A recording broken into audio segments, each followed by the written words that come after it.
The game's abbreviated name is Demrock, and immediately after its release, it took first place in the world rankings. Demrock opens a new world of VR gaming, conquering the global market and becoming the game of the year, a legendary game with over 100 million online players. But as time went on, its popularity inevitably began to decline, and player activity and interest in the game decreased. And now, sometime later, she is preparing to close her servers. At this time, the system inside the game announced that the server was ending, with 30 minutes remaining until shutdown. The black-haired boy sitting near the fire was named Kaiser.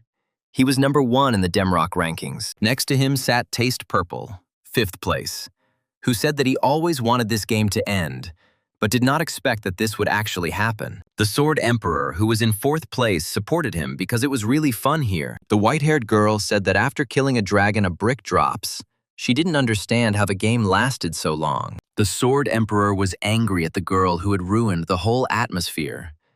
But she didn't understand why he was angry, because it was true. Upon hearing about her stupid mask, the girl immediately started screaming that the guy had apparently decided to fight with her. Their argument was interrupted by a black-haired guy who took a step forward, thereby drawing the attention of those around him. With a smile on his face, looking towards the fire, he said that it was all sad. The muscular man turned to the first-place player with a smile, saying that he had studied this game much more diligently than anyone else, and they all understood that. For when he watched his comrades battle, he thought it was a divine game. The white-haired girl, spreading her hands, said that God was still just because his luck was the worst of them all. The others immediately started smiling, because first place was occupied by a guy who didn't even have a legendary skill. They laughed as they recalled how, after every equipment failure, he would shout that the world was against him. And they also noticed that if you look closely, the black-haired one is the most harmful of them. This whole discussion caused laughter among them, and they happily recalled their past. The Emperor of Swords agreed with them, because the strongest one turned out to be the unluckiest among them. And so, the system thanked every online player for being with them until the very end. The players' bodies began to sparkle, and each one began to say goodbye to their friends with a smile. Although there was a smile on their faces, each of them understood in their hearts that this was the end of their long story. They hoped that they would see each other again in some other but still worthwhile game. And so, gradually, all the players standing around the black-haired guy disappeared. But he remained standing in the same place where he stood. He looked at the growing fire, which gradually became brighter and brighter in his eyes. And so, sometime later, he disappeared. And he himself, his body evaporated. He was the last player to leave. And so, after a huge amount of time, the game was closed.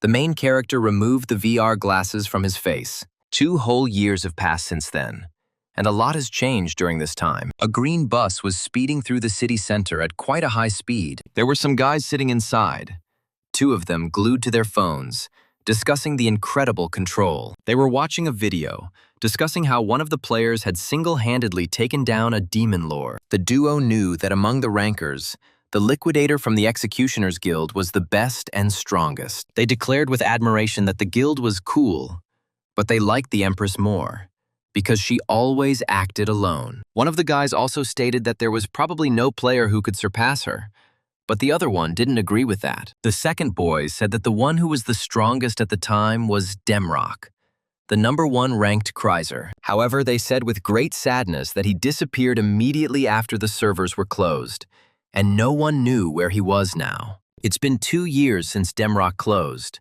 and now the most popular game is Demrock's sequel, Year of Savior.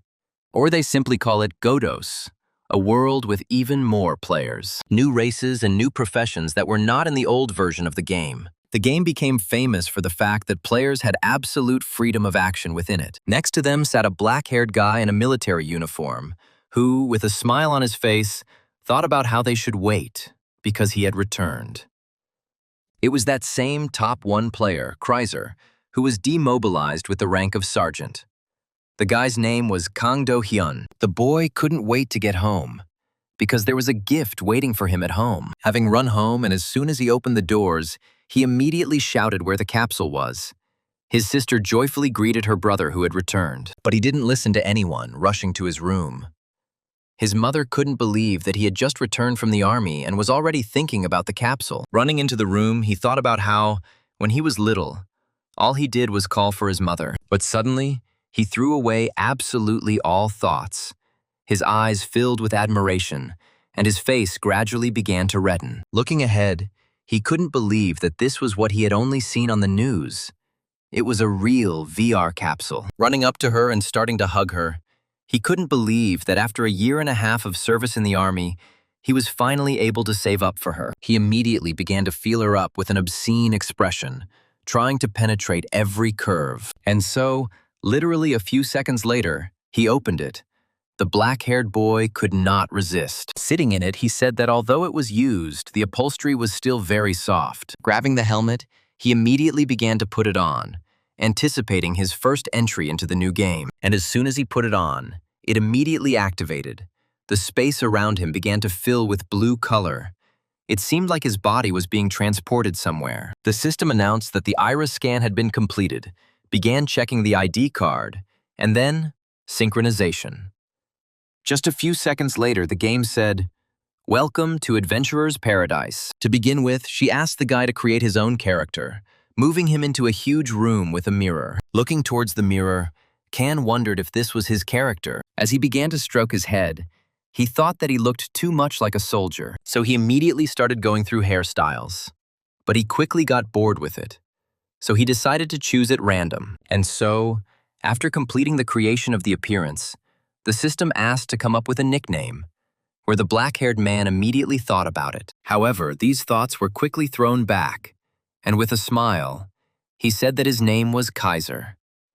At that very second, the world around the guy began to fill with blue again, and the system announced that the character had been successfully created. After congratulating the protagonist on this, she moved him to the training area, explaining that this was the site of the former horrific battle for Castle Aaron. Looking around, Kaiser couldn't believe that this was what a fully immersive game looked like. The system immediately began pouring out different weapon options, asking the guy to choose. Having carefully examined each of the proposed options, he realized that they did not offer anything special. So he decided to take what he was used to.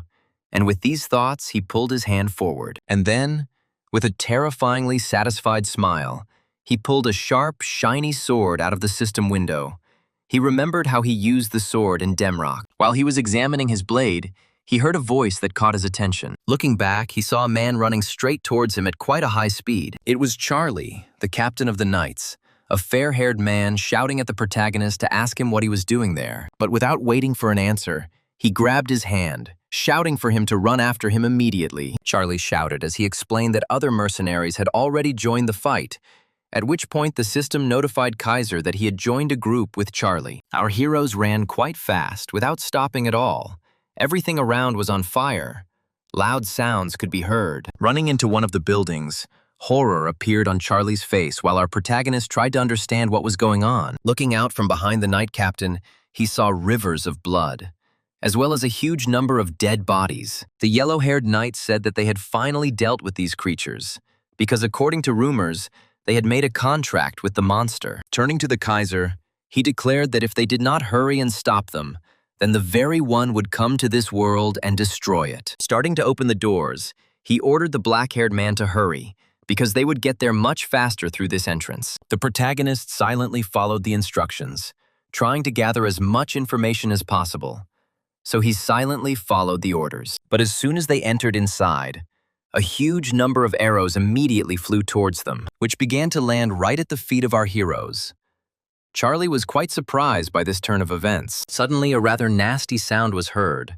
Looking forward, he immediately clenched his teeth. After all, right in front of him stood a huge army of monsters who were clenching their teeth, making animal sounds. Turning to the main character, he was about to say that they had already arrived here. He was going to break through them. But he didn't have time. After all, that same black-haired guy whom he had been leading all this time rushed forward, straight towards this huge beast army. One of the creatures standing in front threw his weapon right behind his back, about to kill the main character with one attack. Naturally, our protagonist was ready for this, his eyes filled with bright color. The yellow-haired captain himself shouted to his comrade to be careful. He began to worry about him. But Kaiser himself was not going to lose so easily. He stopped abruptly, raising dust. Due to the sudden stop, the monster missed. He couldn't hit the black-haired man. Naturally, the little animal didn't understand how this had happened, because he was definitely hitting the target. The protagonist, seeing that the monster was taken aback by such a surprise, immediately grabbed his blade. With a slight movement, he cut the attacker, and blood began to splatter in all directions. But the black-haired man was not going to stop there. He immediately began to gather energy. He rushed forward with incredible speed and began to chop down the monsters one after another, giving them absolutely no chance. The monsters standing behind could not believe their eyes. Their fighting spirit began to completely sell out. They were afraid. Suddenly, one of the closest ones threw his weapon behind his back with a loud cry, intending to kill the black-haired upstart. But here too, with cold blood, the main character simply jumped back, thereby dodging the attacker's attack. And then he jumped up, raising his knee, getting ready to strike. Because the man's speed was incredibly fast, the monster was unable to dodge and received a direct hit to the jaw. There was a rather painful sound, and blood again scattered in different directions. Stopping, the protagonist noticed a pair of monsters standing in front of him, their bodies trembling as they looked at him. With shaking hands, they began to try to force arrows into their crossbows. However, the protagonist had no intention of leaving anyone alive. He immediately gathered his energy, preparing to rush forward. In an instant, he closed in on them, delivering a powerful slashing blow, thereby killing the latter. Immediately after this, he stopped and began to look around. At this time, those who were struck by the black-haired hero fell dead, covered in blood. Swinging his sword, the protagonist threw red drops off his blade, and a thick smell of blood began to rise around. With a smile on his face, he thought that he had been worried in vain about not having played for a long time, because not everything was so bad. Jumping from foot to foot, he noticed that his body was much lighter than it had been before. He was distracted from his own thoughts by Charlie, who shouted that it was incredible that the black-haired man had managed to cope alone. The system immediately notified the protagonist that the Knight Captain's sympathy had been increased. Lost in thought, the protagonist remembered that there was something similar in Demrock, but he didn't remember it growing after the first battle. Looking at the guy, the Knight Captain thought that perhaps the very hero from the legends was standing in front of him, because he was incredibly strong. Just a few seconds later, the system notified the guy that the sympathy had been increased to such a degree that Charlie now trusted him completely. And then she even rewarded Kaiser with a 2-point increase in his characteristics, as well as an increase in sympathy. The Knight Captain threw up his hands and laughed, shouting that thanks to the hero, everything had gone much easier than it should have. Pointing forward to the door, he said that they would have to eliminate the warlock inside, and after that, the war would end in their victory. Suddenly, a powerful explosion sounded inside them, which destroyed the ceiling.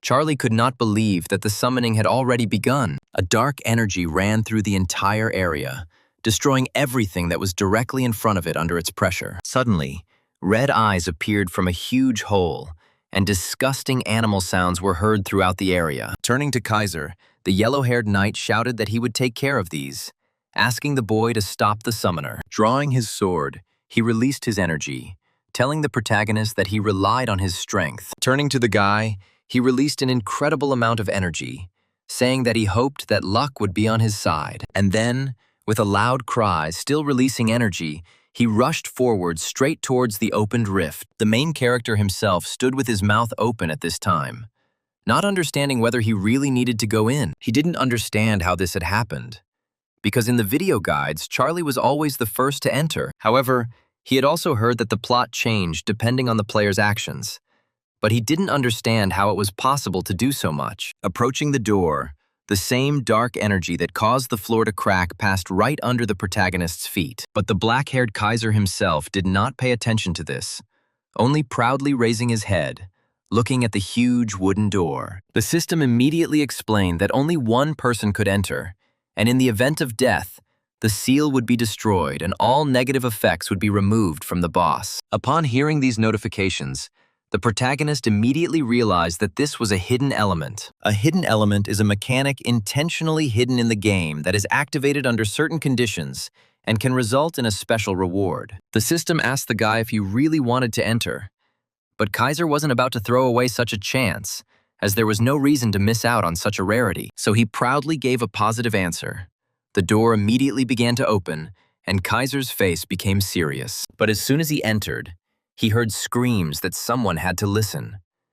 And then he saw blood splattering in all directions. Raising his head, he saw huge teeth that were covered in scarlet blood. The boy's face completely changed at that moment, because he saw in front of him the very thing that was not a real monster. After all, it was impossible to examine even this entire huge scaly body in one glance. Just a moment later, a scarlet system notification appeared. It was the captured iron-blooded demon dragon. Having the title of legendary named boss, the danger was hidden, but all of his abilities and movements were limited. The main character himself was surprised by such a meeting, because a legendary creature stood before him. Godos actually borrowed a lot from the old Demrock. The items were the same: common, rare, heroic, and legendary. One of the borrowings was the system of ranks, of which there were 4. Ranks apply to absolutely everything, even bosses, but the most special ones among them are: they had unique names and were considered the rarest and most unique monsters, such as the demon dragon. Standing in front of him, the main character understood that this was the boss. Opening its mouth, the dragon screeched loudly, creating a deafening roar that made the earth shake. The main character continued to stand in one place, staring at the dragon, and at the same second after the roar, system notifications began to appear. The roar reduced physical stats, movement speed, attack speed, defense, and magic resistance. He was dissatisfied, thinking that the game had no conscience at all, since he had only just entered. Suddenly, he remembered that the dragon's abilities were sealed, deciding to try to break through. However, he understood that if he touched him with his paw, he would immediately throw in the towel. The situation was not the best, but he compared this situation with Demrock. He recalled his past gaming achievements, where even then he had only one way out. As he began to draw his sword, his expression changed. He understood that everything here was simple: do or die. Suddenly, he glanced to the side where the aura had completely changed. At that very moment, the dragon struck, which our main character managed to dodge. Leaping to the side, he landed on his feet, a terrifying aura raging around him. Rushing towards the dragon's paw, he delivered a powerful blow, trying to make a cut where he hit the target precisely. At that very moment, the dragon began to squeal in pain. The cry echoed throughout the room, its roar raising a gust of wind, which in turn almost knocked our black-haired guy off his feet. Glancing back, the boy's face changed.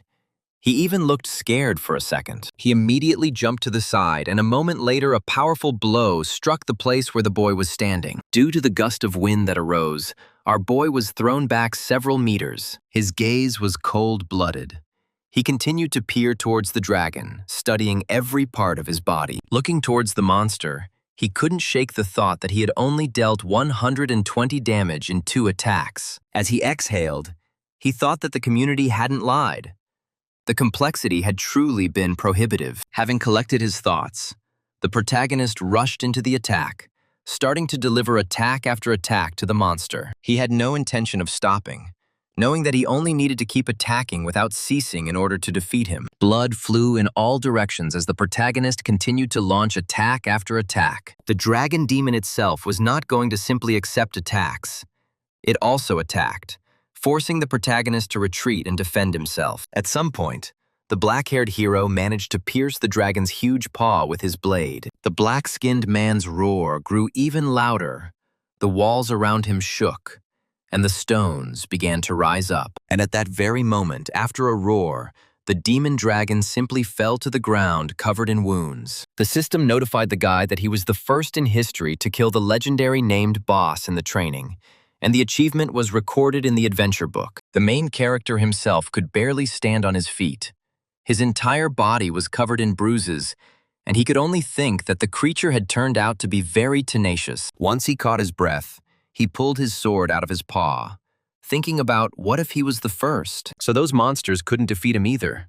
That's what the boy thought as he looked around. He remembered his comrades from Demrock, who were clearly unhappy with the appearance of this monster. Remembering them, A smile appeared on his face. He was interested in how his old friends were doing now. Suddenly, the system notified that the guy had received the title of First Killer, and his characteristics began to awaken. Weapon Master, Hidden Dragon, Assassin, Hero, Overcoming, Protagonist. Read these notifications with his mouth open. The system also endowed the guy with a unique skill, the Eye of Truth. And the guy himself was surprised by such a huge number of skills. He didn't understand how one could acquire such a huge number of skills in training, since usually they only taught one. Characteristics, also known as skills, are one of the special systems in Godos. They come in a variety of forms, from search-based ones that act as a guide, to combat-based ones like the Swordmaster. Depending on the player's achievements, he is assigned characteristics of a higher rank. The main character was in shock. He began to carefully study his characteristics, and when he reached the last one, his look changed. The boy understood that all the skills of the Swordmaster and Assassin type were good, even very good, but they were not unique. The black-haired man thought that even if there was no person who had all of them at once, they were found separately quite often. But he also acquired a unique skill, the Eye of Truth. Literally a one-of-a-kind characteristic. A satisfied smile appeared on his face. He was happy with this award, because it was the most that was not a jackpot. In just one training session, the main character was able to obtain 1 unique and 5 normal characteristics, with an incredible title. Naturally, he was glad about this, because in the last game he hadn't had much luck with this, when suddenly he was distracted from his thoughts, glancing towards the door. After all, literally a moment before this, his fair-haired comrade had finished his fight, trying to catch his breath as quickly as possible. And as soon as he did this, he immediately went towards the door where the black-haired boy had entered. He could barely move his legs from fatigue. The fight had been quite difficult for him. He was covered in bruises. Once inside, he immediately turned to his dark-haired young comrade. After asking where the monster had gone, since the roar was terrifying, he asked the boy standing inside if the monster was dead. But without waiting for an answer, he could not believe that there was not a single scratch on the guy.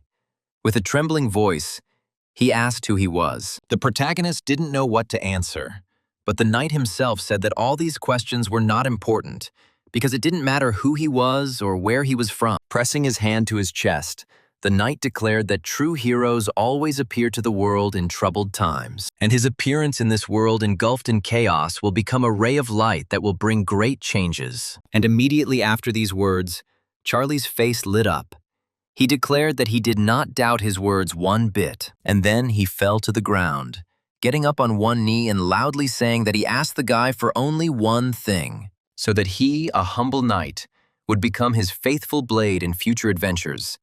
System notifications immediately popped up in front of the guy. Kaiser, studying them, could not believe that if he agreed, the NPC would cease to be a knight and become his subordinate, and all the privileges of a knight would pass to him. Suddenly, the system added that he had been dead for a long time, so he would not be able to receive his privileges, even if he became his master. And then the main character remembered that training is a recreation of past events, realizing that this is just a formality. So he gave positive words. The man's face immediately lit up, and the system informed the protagonist that in Captain Charlie's memory, he would forever remain a master. The system also said that the man would find peace. This notification quite stressed Kaiser out, and then everything around him started to glow. The system explained that in a moment he would be transported to the Pantheon. A portal appeared not far from the two standing, emitting a rather pleasant energy. At that very second, Charlie turned to his master, which surprised the black-haired protagonist. With a smile on his face, Knight Charlie asked his master where they were going with him now. The black-haired protagonist immediately glanced to the side, pondering Charlie's words and the system. Without thinking twice, with a terrifying expression on his face, he declared that they were going where they were needed most at the moment. With pride in his voice, Kaiser said that the world is currently in turmoil. Hearing these words from his master, Charlie was once again convinced that it was not in vain that he had chosen this particular boy as his master. And then our heroes entered the teleport. The transfer was supposed to begin in 5 seconds. Suddenly, inside the portal, Charlie took out some kind of amulet, asking his master to take it as a gift. Taking the bright stone, the main character began to look at it, not understanding what it was. And at that very moment, Knight Charlie, with a smile on his face, thanked the main character, and at that very moment spoke about salvation. After these words, the system greeted the protagonist, explaining that this was the Pantheon, where he had to choose a god and a path. Standing in front of a huge column that towered upward, the system asked the boy to decide on his next path. Looking around, the main character thought that this was the very Pantheon around him. Instead of the noble name of Pantheon, this place was most often called a card lottery. A place that made you cry and laugh. Countless players. The call of the gods unfolds here. One could only serve one, and the choice depended on the class. Moreover, in Godos, everything is divided into ranks, and the gods also had their own hierarchy. Gods of legends, gods of heroes, and gods of myths. The gods of legends are those who have attained divinity through stories passed down orally. Hero gods are people who were called heroes in the past and who ascended to the pantheon, becoming gods. And finally, the gods of myths, those who created the entire mythology. These include Zeus, or one of the Scandinavian mythologies. Of course, the further down the list, the higher the rank. The system asked the guy to choose the god he wanted to serve. Looking around, he thought that he was unlucky anyway, so there was no point in being greedy. When suddenly his gaze changed, he noticed one of the cards, which was glowing much brighter than the others. Looking at it, he did not understand what was going on. At that very second, the Eye of Truth was automatically activated, and the boy completely forgot that he could see through what was hidden. Finally realizing how incredible this ability is, approaching the card, he thought that if this was true, then from now on he would be able to choose the card he needed in any lottery. He immediately began to remember his past, where former top players called him pathetic because of his bad luck, trying to support him by saying that one day luck would be on his side too. He just had to wait. Naturally, at that moment he thought that this would not happen. Constantly joking it off, he felt too bitter at that moment in his soul. However, now, with this power, he will be able to climb to the top of the ranks again. He could barely restrain himself from screaming with joy. But he didn't hide his smile. It was all the way from his ears. Placing his hand on that very golden card, he thought that he would naturally choose it. As soon as he grabbed it in his hand, its color became even brighter. The entire map was covered in a bright yellow light. The system immediately notified that the guy had drawn the god of myths, the one-armed sword god Tyr, asking the guy if he agreed. Immediately, a smile appeared on the black-haired man's face again. He was pleased with this. At that very moment, the system said that the apostle's vessel was not formed. He could not become the apostle of Tyr. The main character was at a loss to understand what had happened. Even God himself was puzzled by the unexpected situation. The boy thought to himself that he had never even heard of such an outcome of events anywhere. Suddenly, he repeated the word vessel in his head several times, remembering that players usually lose to the dragon demon, after which the goddess appeared and granted each of them a revelation. However, he killed him and the goddess never appeared, meaning that it was all because he didn't receive the revelation. He immediately called up the system characteristics window and began to study them carefully. And then I realized that in the class column where apostle should have been listed, there was nothing. The black-haired protagonist didn't understand what to do, because everything had turned out really badly. After looking at the cards, he realized that in this case they were useless, because any of the cards would tell him that there was no vessel. Falling to his knees, he felt bitterness in his mouth, because he had waited for this moment for so long, and in the end, nothing came of it. He clutched his head, thinking that if he deleted the character and created a new one, he would have to wait a whole 60 days. Suddenly, he opened his eyes. Looking to the side in confusion, he noticed that right under his feet there was a red card that was emitting a rather eerie aura. Coming closer, he bent down, grabbing it. He had never heard or read anywhere about the red rank of the card before. The system immediately notified him that he had chosen a hidden card. He had chosen Cassiar, the forgotten last adventurer. And then our main character realized that this was a hidden continent. His facial expression immediately changed. At that very second, our hero's body was covered in a red aura, and the system notified him that he had received a class, the Last Adventurer. The class allowed one to use skills without being limited by class boundaries. a power capable of opposing even the gods. The boy immediately thought that with this he could choose only the most useful skills and create the perfect skill tree. In any case, thanks to the Eye of Truth, he is guaranteed to be able to obtain the necessary skills. And if you add to this the Master of Weapons, this will be an absolute player, with absolutely no weak points.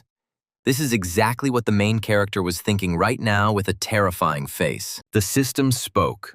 Since the class change was complete, it began the transfer to Avatar Tell. At the moment of movement, a sinister smile appeared on the protagonist's face. He was thinking about only one thing. The black-haired man thought that thanks to this, he would be able to try to climb to the top again. And so the singing of birds was heard all around.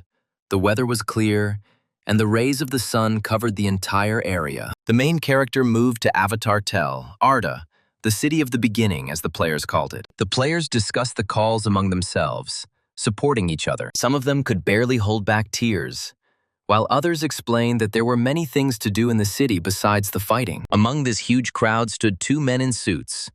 They were scouts. Officially, they are the ones who recruit new members to the guild. But in reality, players treat them like annoying street barkers. One of these scouts scratched his head and said that he should find at least one player this month, because otherwise the management would be unhappy. Suddenly, a dark-haired man standing nearby asked his partner to pay attention to one of the guys. Looking at our main character, they thought that he was a walking disaster, because he was completely lost. They decided to go around him, trying not to look in his direction so that he wouldn't follow them. The main character himself studied the notification window. He was awarded a heroic item. Its properties were incredible. He felt like he was wrapped in the sweetest honey, because there was no limit to this luck. The next window immediately popped up. The system gave the main character a quest. He needed to clear out the goblins. This notification window appeared in front of everyone standing in this crowd. Everyone was shocked, because even those who were still in line were given it. A man appeared in front of the crowd and shouted that he relied on them all to exterminate the goblins as quickly as possible. Immediately, everyone began to gather people into their team. No one wanted to go on a cleanup mission alone. Observing this, the main character realized that everyone was gathering in groups. He was immediately distracted from his thoughts by a group of guys.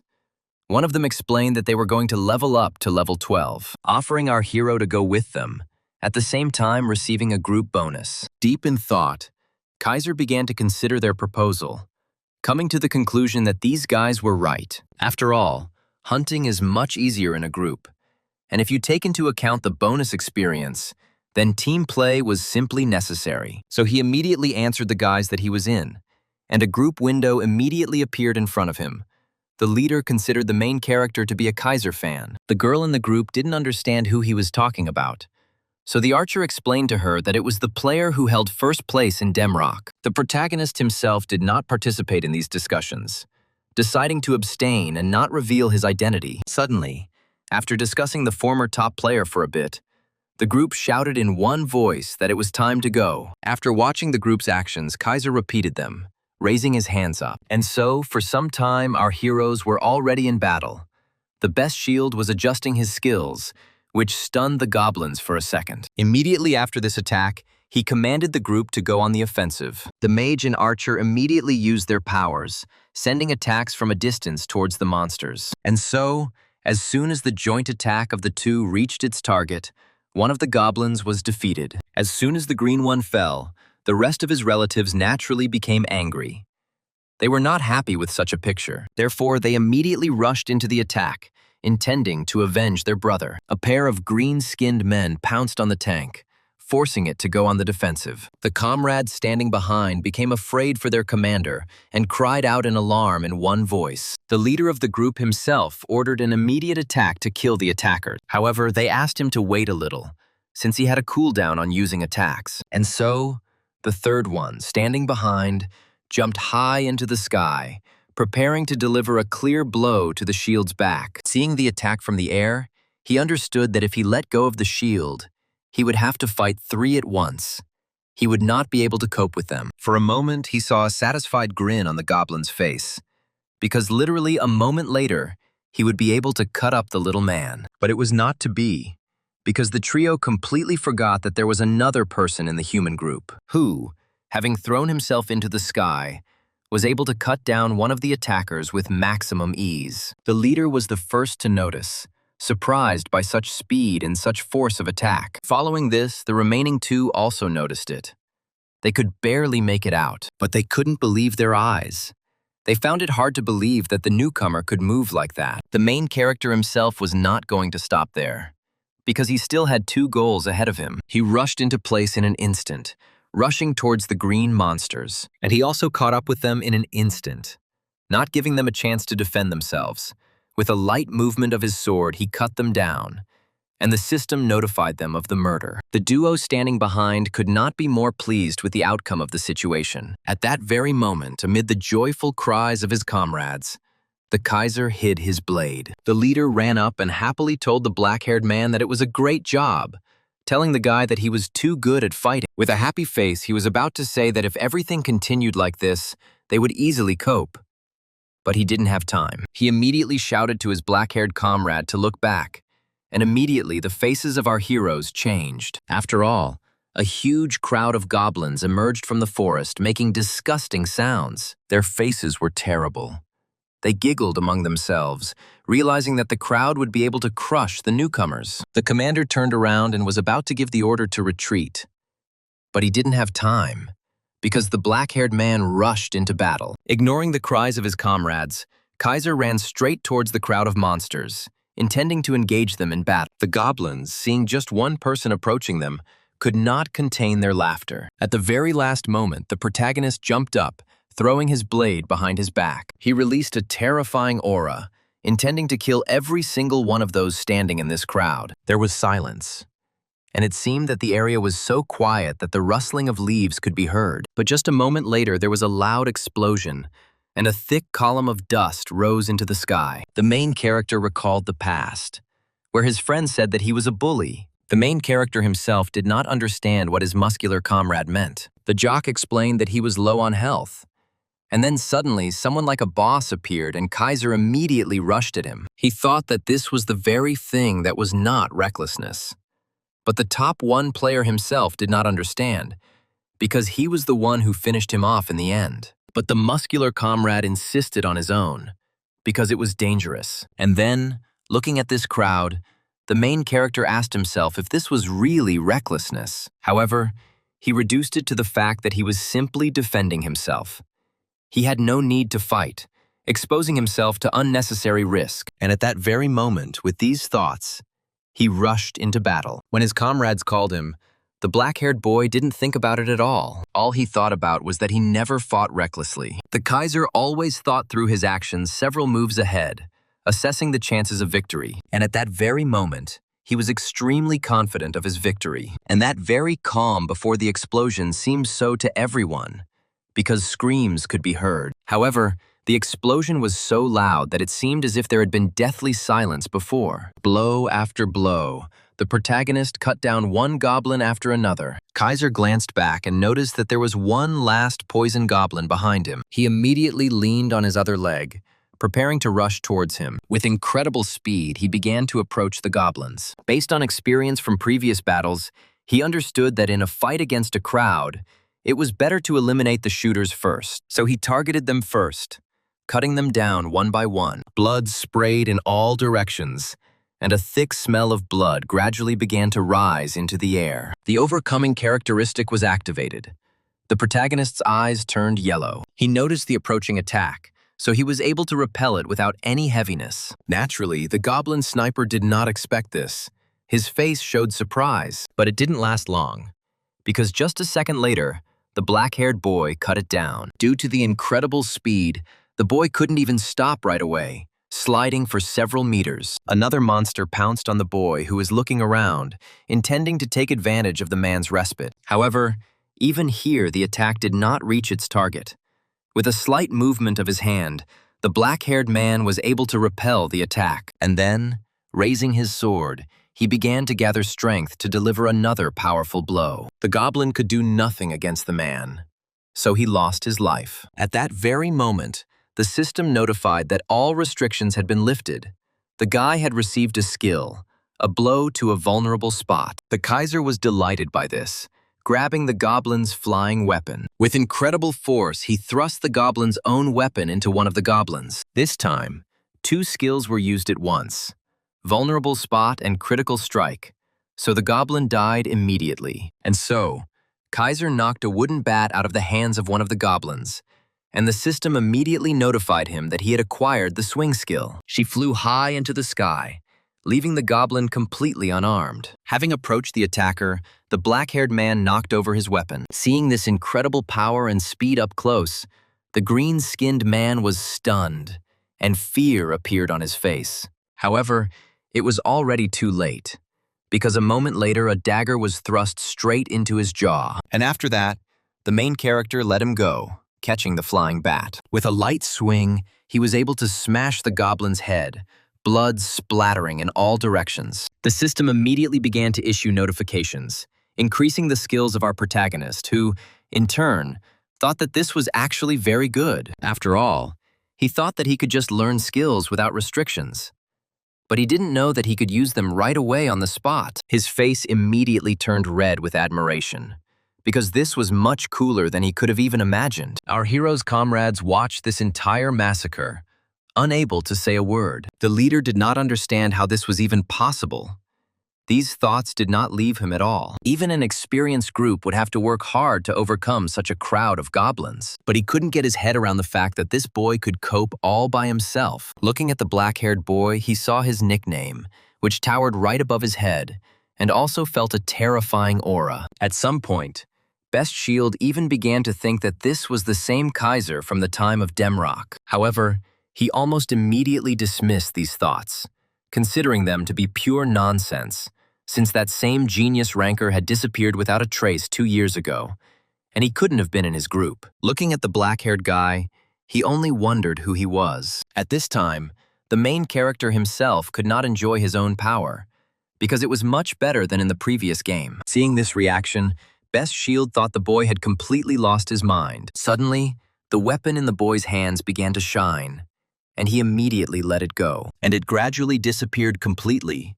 The boy realized that the weapon that did not drop as loot simply disappeared. With a smile on his face, he thought about how he had removed the restrictions on weapons and even tested the skills. So he was quite satisfied with the result. Kaiser immediately called up the system window, and after examining it, he realized that he had increased 3 levels in one hunt. Although he wasn't tied to one specific weapon, his base was the sword.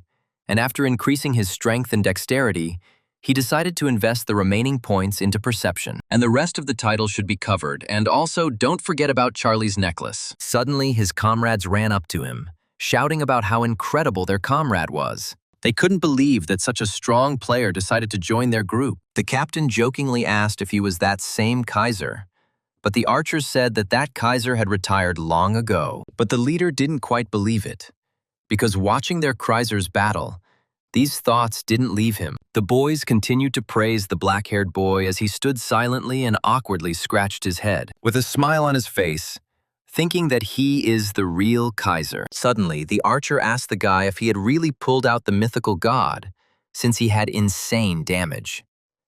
However, the main character replied that it was all thanks to his characteristics. And, in addition, he was lucky with his title. Upon hearing about the title, the 3 of them immediately shouted in unison that at this rate, he would soon become a ranker. And so, for a few more minutes, they chatted pleasantly, restoring their strength. Suddenly, the group's commander, Shield, announced that their forces had been restored, suggesting that they continue the hunt. The archer joyfully shouted that this time he could take down 10 of them at once. With a smile on his face, Kaiser said that it was a great idea. The girls shouted that as long as Kaiser was with them, they weren't afraid of anything. Watching this picture, old memories came flooding back to the protagonist. He remembered his comrades who were also arguing about whether they should go further or not, hoping that the Kaiser would sort everything out. A smile immediately appeared on his face. He was interested in how the other guys were doing. Suddenly, the black-haired boy's entire body twitched. An emergency quest appeared. A mutant goblin of rare rank appeared. The protagonist was surprised by such an unexpected appearance, because such a quest should not have happened. Sometime later, our heroes reached a huge entrance to a stone cave. Standing in front of her, the 3 discussed the fact that they were nervous, and the black-haired boy himself understood them perfectly. Kaiser thought that while they were on their way here, thanks to the extra hunting, they had managed to raise the level of the entire group. Looking inside, Kaiser thought that this dungeon is called a beginner's crusher. The first time you enter it, death is guaranteed. Demo versions of Raid, Tomb of Ardi. Among all its names, there is not a single one that gives hope. Compared to normal goblins, this one was incredibly difficult, and special mechanics that require team play. A combination of these two factors. This place made it a crushing ground for newcomers. And it was here that our heroes went. When they went inside, they heard those leaving discussing how it was completely impossible to complete this, asking to do it solo. A girl from our main character's group, having heard these discussions, said that they would have a very difficult time. However, the commander was going to pass, because if they turned around now, then there would be nothing for them to do in the next raids. Hearing these words from the tank of their group, Kaiser thought that the boy had noticed everything correctly. After all, they even hire people with experience more readily than newbies. It was the same in games. Quests, materials, discovering new regions, and defeating bosses. It was all described in the adventure book. Everything a player does in Godos is recorded in a special book called the Adventure Book, Kaiser suggested. What's possible is that once you've beaten dozens of bosses, it won't be as important. But right now, to get into a group for the boss in the next city, I'll have to grit my teeth and get through it. Especially since the boss of the next city, unlike the boss of Ard, was mandatory. It was with these thoughts that the black-haired boy led the group forward. And so, literally a few minutes later, they came up against huge doors, and a notification immediately popped up. It was the lair of a goblin warrior. Turning to the group with a smile on his face, Kaiser said that it was time for them to go inside. They, in turn, exhaled heavily, trying to prepare themselves for a tough fight. They reread the tactics more than 10 times for victory, and then, literally a second later, there was real silence between them. Suddenly, they turned their attention to some sounds, but did not attach any importance to it. The leader of the group moved towards the door first, placing his hand on the stone door. With a heavy head, he said that it was time for them to go.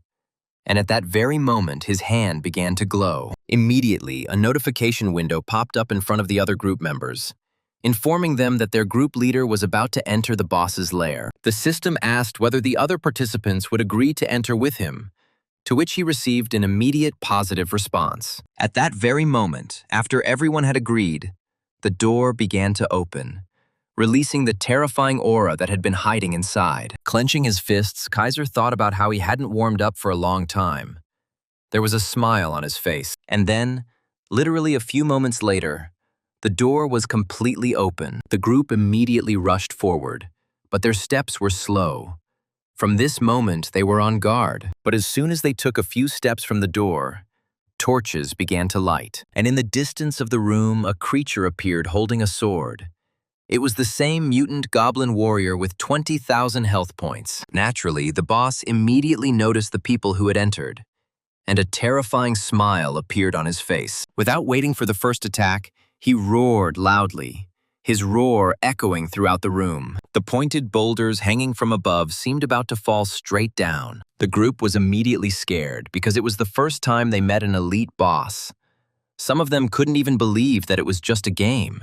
But their conversation was interrupted by the Kaiser, who loudly shouted that he was advancing. And as soon as the trio looked towards the boss, they saw the goblin already approaching them. The shield, looking at Kaiser, thought that no matter how cool he was, the boy couldn't cover the three of them forever, so they had to give it their all. At the very least, he was trying to ease Kaiser's burden by making sure he could defend himself against the boss. The leader was about to give it his all right now. Seeing the strange behavior from the boss, the leader shouted at the group to scatter. At that moment, the entire trio standing behind jumped back in different directions, and only the tank remained standing, holding up a shield in front of itself. He thought to himself that it was time for the first phase, the breakthrough.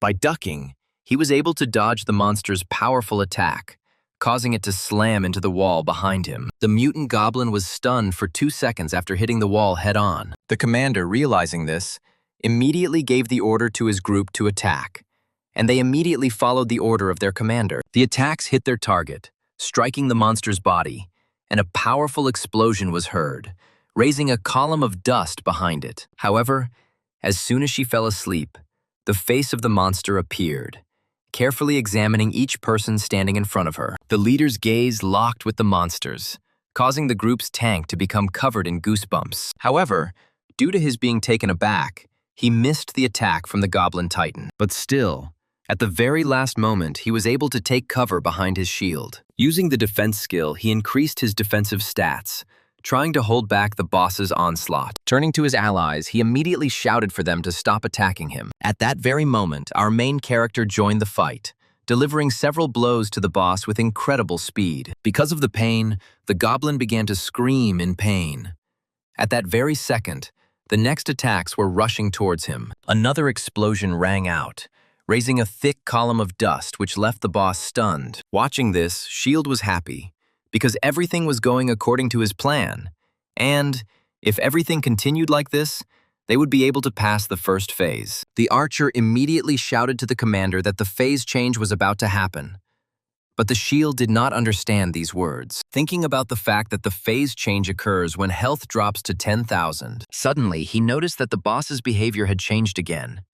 His body was covered in a terrifying aura, and he had thrown down his sword, preparing to attack. Seeing his comrade in trouble, Kaiser jumped off the ground and rushed towards the goblin. Having struck a precise blow to his hand in which he held the sword, thereby protecting the commander, blood began to fly in all directions. Kaiser's attack seemed to cut through the air. His power was truly incredible. This time, the boss's screams were painful.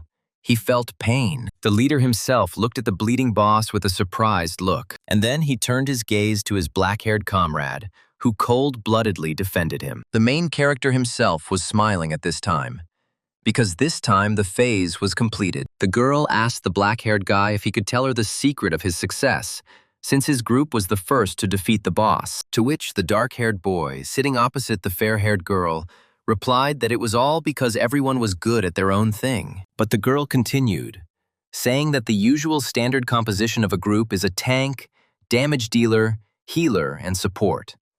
There should be 4 of them. However, Kaiser's party didn't have a tank, and she couldn't understand how they managed to go on raids at all. Lost in thought, the main character didn't even know how to immediately answer this question. Having said that, the tank must fight the boss one-on-one, identify all of his phases and attack patterns, and also take all the damage on himself. This was an irreplaceable person.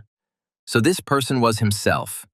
The fair-haired girl was surprised by such an answer, but the main character's face was confident. He was absolutely not lying. And right now, the main character was performing this very role of a tank. Observing what was happening, the group leader could not verify with his own eyes, because such a thing was impossible. I thought to myself that even tanks had a hard time interrupting patterns with their control skills.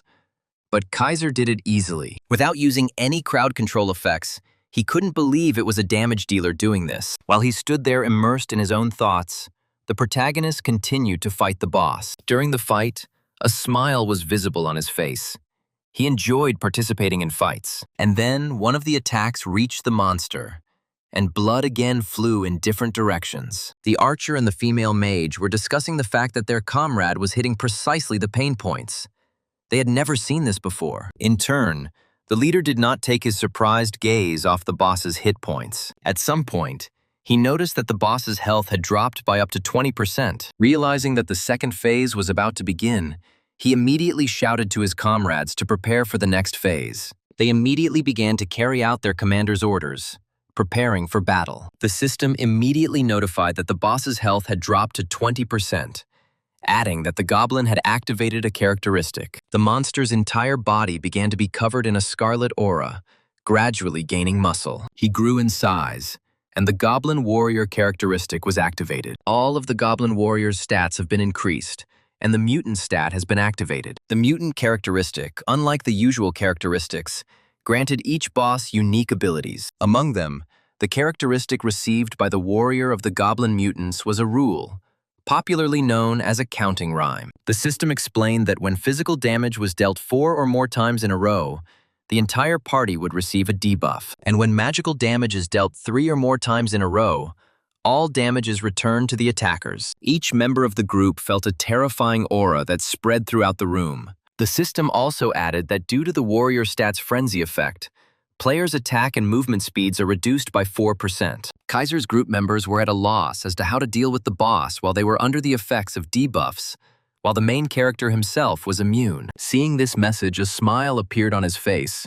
He was happy, because debuffs did not affect him. The group commander asked his comrades not to panic and not to attack haphazardly, asking them to first focus on evasion. Turning to the black-haired boy, he asked him if the same effects had been cast on him. However, the Kaiser stood with the utmost ease, asking his comrades to stand aside. And then, covered in a terrifying aura similar to the boss, he said in a creepy voice that he would quickly deal with the goblin. Looking towards his comrade, the black-haired commander could not answer him. Not expecting any answers from his comrades, Kaiser rushed towards the boss. The mutant goblin warrior himself waited for the attack, preparing to attack the attacker. However, the protagonist was able to easily repel the attacker's attack with his blade. The boy's face didn't indicate at all that he was going to lose this fight. Increasing his speed, he began to slide around the goblin, delivering attacks. The protagonist's younger comrades did not understand why the negative effects did not affect their comrade. The squad leader didn't understand what was happening right now,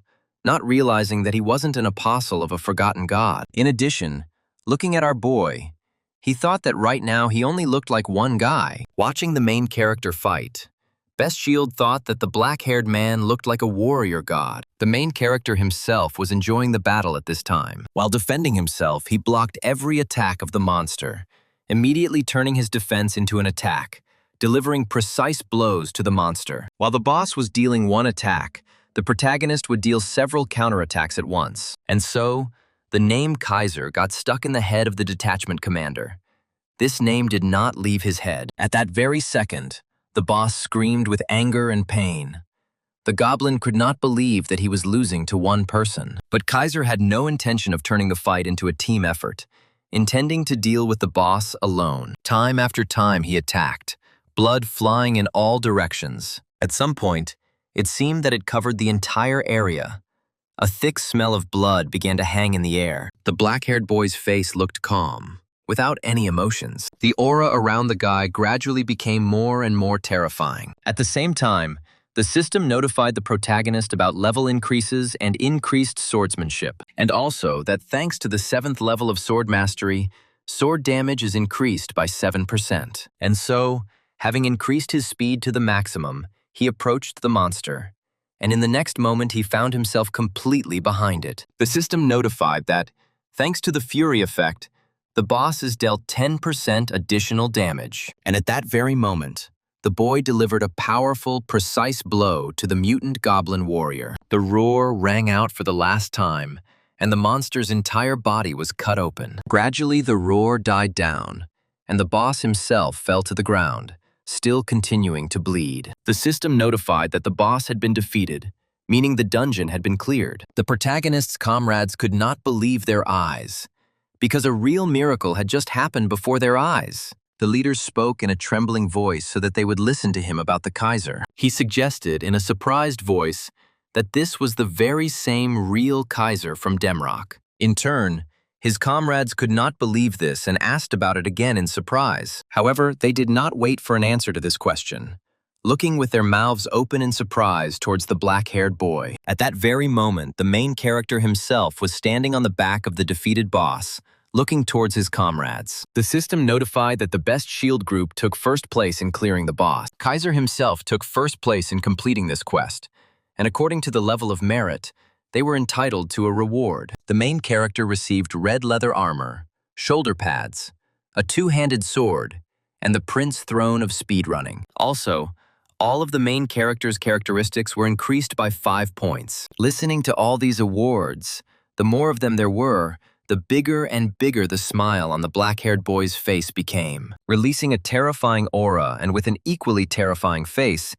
he said that goblins are best chopped into cabbage. And so, approaching his comrades, Kaiser saw that they were studying the notice without interrupting them. They were happy because they had received heroic ranks, and each member of the group received the rarest rewards. The duo shouted loudly, thanking Kaiser, because if it weren't for him, They couldn't even dream of such rewards. The boy himself, with a smile on his face, replied that it was all thanks to them. Suddenly, a rather rough voice from the squad commander tore them away from their pleasant conversation. Approaching the guy, he lowered his head, asking if he wanted to look at the name listed in the ranking. He apologized because his name was in the ranking, saying that he should have changed the name at the very beginning, and he was very sorry about it. The boy himself thought that even getting to the first place in the ranking was a great privilege. After all, thanks to this achievement, they might even be invited to join one of the 10 great guilds. Even though it was just a dungeon in the starting town, they still wrote their names into the ranking history. On top of all this, these guys even outdid the liquidator himself. The commander distracted the guy from these thoughts again, continuing to apologize for the inconvenience, intending to compensate for it. Hearing all these words, a smile appeared on the black-haired boy's face. Still with the same smile and sweet voice, he told the black-haired man that everything was okay. After all, he understood everything perfectly well, since the name of the group leader is automatically included in the ranking anyway. He added that he didn't expect them to take first place, thinking to himself that it didn't matter what name was in the ranking. After all, public attention will only bring problems, and the most important thing at the moment is awards. For this fight, he was able to receive a warrior set. These were the best items that could be obtained at this stage of development. And since he received such things, he had no reason to complain. He giggled with a terrifying expression, holding his head, which frightened his comrades, who asked if everything was really okay. Suddenly, the boy was distracted from his own thoughts, changing to his usual face, loudly, declaring that everything was fine, asking them not to apologize to him. They began to thank the boy again, saying that they would now be devoted to him until death. Thinking to themselves that Kaiser was on a different level, the system immediately activated the portal, announcing that the session would end in a few seconds. Shield approached Ugin, saying that when he read about the laudatory posts about Kaiser, he thought that they were all greatly exaggerated. But now he understood who the real Kaiser was, what real strength was. Stopping just before the portal, Kaiser turned to his comrades, asking if they weren't coming back. They immediately rushed towards the blue portal, because they did not intend to stay here. And so, the entire SHIELD group entered the portal, leaving this session. Sometime later, our protagonist found himself in the slums of Arda. The rest of the trio appeared around him, surprised that it was completely different here during the day. The main character himself, looking around, noticed something. His gaze was caught by one detail. He looked carefully towards the man in the black cloak sitting at the bar. It was Kalde. He was an alchemist, who asked the group in a rough voice who they were. Ujin and the girl noticed that he was an unpleasant guy, but the commander asked them not to judge people by their appearance. Coming closer, Kaiser tried to speak, but he was interrupted by the other man, who said that he hoped that they had not come to surrender, and then adding that he needed a lot of blood for his research. At that very moment, the protagonist placed the flask of blood on the table, surprising the alchemist. After all, he recognized the blood of a mutant goblin. He couldn't believe that they were able to bring it. After all, only about 40 minutes had passed. Having struck their most suggestive poses, the group said that everything was exactly as the alchemist thought. The man's face immediately turned red, and he said that it was incredible that they were able to defeat this mutant so quickly. The entire group's level increased.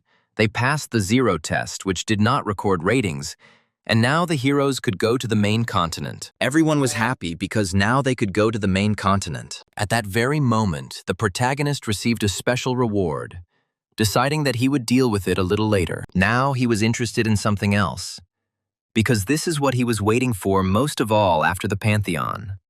The call. Immediately, a low-ranking summoning ticket appeared in front of the main character. As soon as he pressed it, bright rays began to fly out of it in different directions. Several cards hung in the sky. Looking at them, the boy thought that compared to the Pantheon, it didn't look impressive. Without thinking twice, the black-haired Kaiser immediately activated the Eye of Truth, his eyes filling with bright energy. Thinking that these are low-ranking tickets, there will be nothing special among them. And so, he received the skill of Roars and Swing. The rank is normal. He thought that it was a good skill. After all, he had used it often back in Demrock. But that wasn't the most important thing now. A ticket that could drop anything from a common to a legendary item. But once it was used, The system announced a limit, and then she added that a forced exit would now occur. The boy was surprised by such notification windows. Session time limit. A system designed to keep players immersed in the incredibly realistic world of Godos. Having not forgotten about reality and not died of exhaustion, the protagonist could not believe that 10 whole hours had already passed. The system counted down 5 seconds, but the cards did not change their color. The black-haired boy's face was covered in sweat. He couldn't wait to see what was in store for him, and then the card began to glow yellow, emitting a pleasant and powerful aura. Grabbing the notification window, the black-haired Kaiser screamed at the top of his voice, and at that very moment, the system announced the end of the session. The map continued to be in front of the protagonist's eyes. He clenched his teeth in anger, not believing that he hadn't noticed what had happened to him. However, he gradually came to his senses, remembering that he had been transferred to reality. Opening his eyes, he noticed that it was already quite dark around. He himself lay in that very capsule, and he replayed what had happened in his head several times. With each passing second, his face changed more and more. And then, unable to bear it any longer, he screamed in anger throughout the entire capsule. And so, gradually the next day arrived. The boy could barely fall asleep. Sitting on the chair, every part of his body was shaking. He couldn't find his place. Constantly glancing at the time, it was finally exactly 10 o'clock. Seeing this, he thought he wouldn't live to see the entry limit passed. He immediately opened the capsule and jumped into it, preparing to return to the game. The game started loading, checking the retinas of the eyes, and then the player's ID. And so, literally a moment later, the main character found himself in the very place where the game ended. Standing on the street, he couldn't wait to find out what had befallen him. When activating the system window, it was not lowered by that same yellow light. And so, the system announced that the guy had an unverified skill. Looking into the storage, he saw it. It was a skill, an attack from behind, although he thought it was legendary. But the skill turned out to be ordinary. This was the signature skill of the assassins, the main reason why ranged damage dealers feared them. No matter how much you distance yourself, this crazy skill allows you to instantly be close. With a lewd smile, Kaiser couldn't believe that this skill had been given to him. He understood that with such skills, he could become the perfect damage dealer who would destroy everyone. At that very moment, a guy was walking by and grabbing something from a girl walking next to him. The main character himself stood at this time, immersed in his own thoughts. Suddenly, this same fair-haired guy noticed the black-haired guy standing in front of him. Stopping, they began to peer at the black-haired man. Seeing the terrifying expression and the killing aura that this player was releasing, they got scared, thinking that a psychopath was standing in front of them. The girl asked the guy to go another way. Turning around, they rushed up the stairs, deciding that it was really better to avoid this psycho. The main character himself, noticing the fleeing people, did not understand why they had such a reaction to him. However, he didn't think about it for long, thinking that now was the time to use the clothes. After all, with such goodness, he would no longer look like a newbie. Now, in such equipment, he was going to go to the mainland. And now the system has notified that after moving to the main continent, it will be impossible to return to Arda. Entering the portal, the protagonist remembered that he had not said goodbye to his comrades. I even thought about the fact that during this time I had managed to get used to them. He felt sorry, but he blamed it all on the fact that, if it was fate, they would definitely meet again. And so, having entered the portal, he came out on the main continent in one of the cities. All the players who had completed their training in Arda. Full of bright hopes, we set foot on the main continent for the first time. Unlike Arda, where the servers are divided by country, this is where everyone gathers together and forms groups. And the first point on this path was Raven, the very first city. Immediately, shouts were heard on the street asking for people to make way, as Raven's knights had returned from their mission. They were leading a tied-up guy who was screaming at them to let him go immediately. The system itself notified the guy that previously blocked systems were now available, and the newbie bonuses were canceled. She asked the new player to enjoy the horizons of the main continent, asking that crimes be reported to the guards. Reading these notices, Kaiser was shocked, because it is not for nothing that they say that the real game begins only on the mainland. Immediately, a man approached the main character, asking him to come in and try their beer, which was the pride of the city. Other men followed him, praising their food. Looking at them, The main character thought that now everything was clear.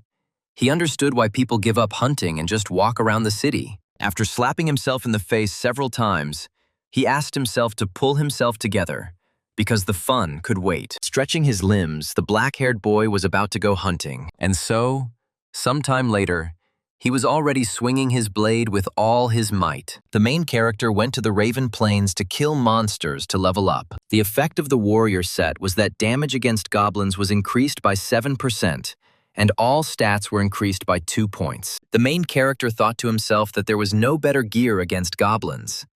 The set scared the goblins, breaking their fighting spirit, making them tremble with fear. The protagonist in turn made full use of his new skills. As you slashed at goblins, gaining more and more points, the set provided additional damage, making it much easier to slash at goblins. Due to all this, the pumping speed was increased several times. The protagonist exuded a terrifying aura that frightened every monster within a few meters. Finally, the system notified that the Red Greatsword's attack power had been increased. The kid was really into this set, thinking that he already had high stats and now he got some extra ones. His happiness knew no bounds. He could not enjoy his luck this time. However, he noticed that the quests were progressing slowly, and there was very little time left before leveling up. Suddenly, something caught his attention, and he immediately glanced back. With the help of the Eye of Truth, he noticed an armed man approaching him. To himself, the man thought about the warrior's set on the black-haired man, believing that better prey had not yet been invented. Gripping his blade tighter, he was about to launch an attack at our protagonist. Having wished himself a bon appetit, he was about to attack the black-haired man from behind. At the very last moment, the black-haired man grabbed his sword, blocking the attacker's attack. Immediately, the power that covered the black-haired man began to subside. He didn't even understand what happened. Suddenly, the main character turned towards him, releasing a terrifying aura, and asked what he had just tried to do. The attacker immediately jumped back a few meters, increasing the distance from our main character. Shouting loudly, "Why did everyone freeze?" ordering to attack the guy in the warrior's set. At that moment, a guy holding a bow jumped into the air and launched several magic arrows. But the main character repelled these attacks with ease, only throwing his sword over his head. Following the attack, a big guy appeared holding an axe, intending to chop up the black-haired man. However, our main character was able to easily block this attack, throwing the attacker's weapon into the ground, thereby disarming the big guy. And then, catching himself, he threw his sword behind his back. With a slight movement, he cut the attacker, thereby killing him. The other two were quite surprised by this turn of events. After all, they didn't expect that something like this could happen at all. It was supposed to be easy prey. The assassin thought to himself that this couldn't be happening, because in front of them was an ordinary noob. At that moment, the protagonist used his new skill, appearing right in front of the fleeing man. Stopping in front of the main character, the attacker began to raise his head, trembling. Seeing the terrifying face that was releasing a killing aura, he asked with a smile if he was really lost. Wherever you are, there will always be those who do not want to obey. And in games, it is exactly the same. We are not talking about official PvP in arenas right now, and about merciless slaughter. In other words, players who make a living by killing other players. There were such players in Demrock, and in Godos, the situation hasn't changed at all. For fun, for profit, or just to annoy, there can be many reasons. But if you ask who is the worst of them, 9 out of 10 will answer: gankers. Those who kill players who have barely left the starting village and clean them out blind. Just like this guy standing right now in front of our main character. This is not the first time Kaiser has encountered such players, so the reaction to his appearance was appropriate. The black-haired ganker couldn't believe that this was a rear entry skill. He didn't understand how a swordsman could use this skill. But his thoughts didn't last long. And so, sometime later, the system began to notify Kaiser about player murders. The player's data was identified as villains, so the system accepted the protagonist's actions as self-defense. Therefore, the karma indicator will not increase. Listening to these notifications, the guy thought that in this game everything is the same as in Demrock. However, RD, with its bonuses for newcomers, was an exception, beginning to remember the past. He thought back to his first group in this game, thinking that those guys had been unusually kind to him. But the reality was much worse. because it was such that there were only scumbags around. The main character, Kaiser, was about to go collect loot and receive a reward for the quest. And so, sometime later, the black-haired boy was able to reach the Western Gate, the Western Forest of Raven. That's where the main character went, a dangerous hunting zone that even NPCs avoid, discouraging players from going there. Unlike the vast plains at the Eastern Gates, the situation at the Western Gates was different. Here, everything is overgrown with dense thickets, limiting the view for the eyes. Not only goblins swarm here, but also hordes of giant insects, starting with sudden ambushes from either a single goblin or a whole horde, ending with creatures attacking from behind trees and rocks, sitting in ambush until the very end. Because of this, the difficulty of the Western Forest is prohibitively high, which has given rise to an unspoken rule of this eerie place. The group sent there had to consist of at least 3 members. That's why there are always crowds of people in front of the Western Gates, and our main character ended up in this place. Each person was looking for someone specifically. Someone needed help with leveling. Someone needed a tank in the group. Someone needed a damage dealer. A group of 3 young men were looking for a healer, not understanding where they all went, to which the yellow-haired man told his comrades that healers were always in short supply, because they were boring to play and hard to level up. Suddenly, the big guy pointed into the distance, asking the rest of his comrades to look into the distance. Looking at our protagonist walking alone, they called him a mad suicide bomber, considering him an upstart. The others supported him, because even the top guys mostly go there in a group, because the chance is always high. Continuing to watch him go, they couldn't understand what this black-haired man was hoping for by going to such a terrible place alone. Listening to these conversations, Kaiser exhaled heavily with a smile on his face. And so, in that very place, he cut down crowds of goblins left and right. He wasn't going to leave any of them alive. There was already an unpleasant smell in the air, and now it was mixed with the smell of blood. The goblins, in turn, did not just attack head-on, but also tried to catch the man in a mistake by attacking him from behind. But our main character didn't take first place in the ranking in the last game for nothing. He was always on the alert. Therefore, he easily dodged these so-called surprise attacks. And so, one of these goblin attacks failed. Now he was prey. The monster flew into the ground with great force, flying up and hitting the ground several times. The monster's entire body was shaking with pain. He could not rise from the ground due to the wounds he had received, but no one was going to leave him alive. So the main character came up and finished him off. And at that very moment, when he killed the man lying down, 2 arrows flew towards him. With an instant reaction, he responded to them. Grabbing his sword, he was able to deflect the arrows. Naturally, the goblin was shocked by this, because at some point he smelled the scent of victory. The black-haired boy looked at his attacker with horror, releasing a thirst for blood. An instant later, the protagonist's sword flew towards the archer, covering the distance clearly faster than the monster's reaction. And then, a second later, the blood splattered in all directions, and the bow fell to the ground. Kaiser's blade struck the tree trunk with incredible force, causing the earth to shake. At that very moment, the system deactivated the warrior set's effect, and the next wave of goblins appeared behind the protagonist. They giggled loudly, preparing to attack the black-haired man right now. With a smile on his face, the protagonist summoned his weapon, thinking that with such an opponent he didn't need a set. Looking around, Kaiser began to release energy using the skill Go Behind the Back. Immediately his body became covered with energy, gradually beginning to move the black-haired boy. One of the goblins sensed something was wrong and looked behind him. However, it was already too late, because our boy delivered his blow, cutting the red one. At that very moment, all the goblins standing there set out to avenge their comrade. This is what the boy was hoping for. He began to cut down the monsters one after another. Loud cries of pain were heard all around, and blood continued to cover the ground. While chopping up the monsters, the main character thought that the axe in his hands felt quite good. In turn, the system did not stop for a second, continuing to notify about the murders. And so, sometime later, the screams died down. The black-haired man returned for his sword, pulling it out of the tree trunk. Looking at the system window, Kaiser thought that the goblin quest was over. Suddenly, he was distracted from his thoughts by a loud sound that appeared quite suddenly. Turning his head back, he saw a monster that was clearly not in a friendly mood. The monster's mouth was covered in a disgusting liquid, which in turn had an unpleasant smell. Looking at this huge creature, the protagonist's expression changed. He was clearly unhappy with the current situation. A loud sound began to be heard in the forest.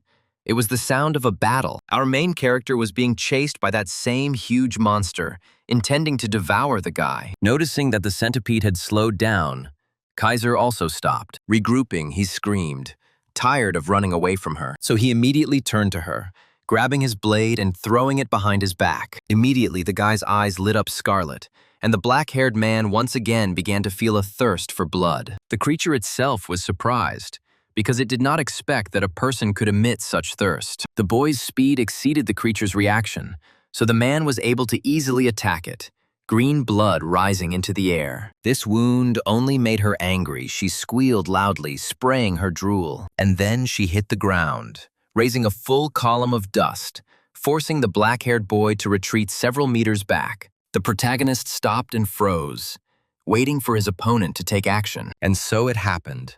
The centipede rushed to attack first, emitting the same vile scream. Kaiser was surprised that such a rather large creature could move so quickly while he was thinking about it. The monster had already gotten close to him, forcing the boy to raise his sword in front of him in defense. Gritting his teeth, the black-haired man was angry because the centipede was putting out quite a bit of pressure. Her strength was commensurate with her size. Having pushed the monster back a bit, he called up a system window, summoning the axe with which he had recently been chopping down goblins left and right. What infuriated him was that not only was he ugly, but he also stuck his face in everywhere. At some point, the black-haired man managed to launch an attack, causing the ugly woman to scream in pain and spray her blood. However, our main character was not going to stop there. He threw his sword behind his back. Coming closer, he swung it with a light movement, cutting down the huge one. Gradually, the screams died down. The monster, covered in its own blood, fell to the ground. The system immediately notified the guy that he had killed the monster, and his sword skill had increased to 10th. And following him, the player's level also increased. After the second battle in a row, the black-haired one got a little tired, so he decided to take a break and study his stats. His current level was 19, and he had raised 2 levels in one battle. Although it was a bit difficult, the main character's level increased quite quickly.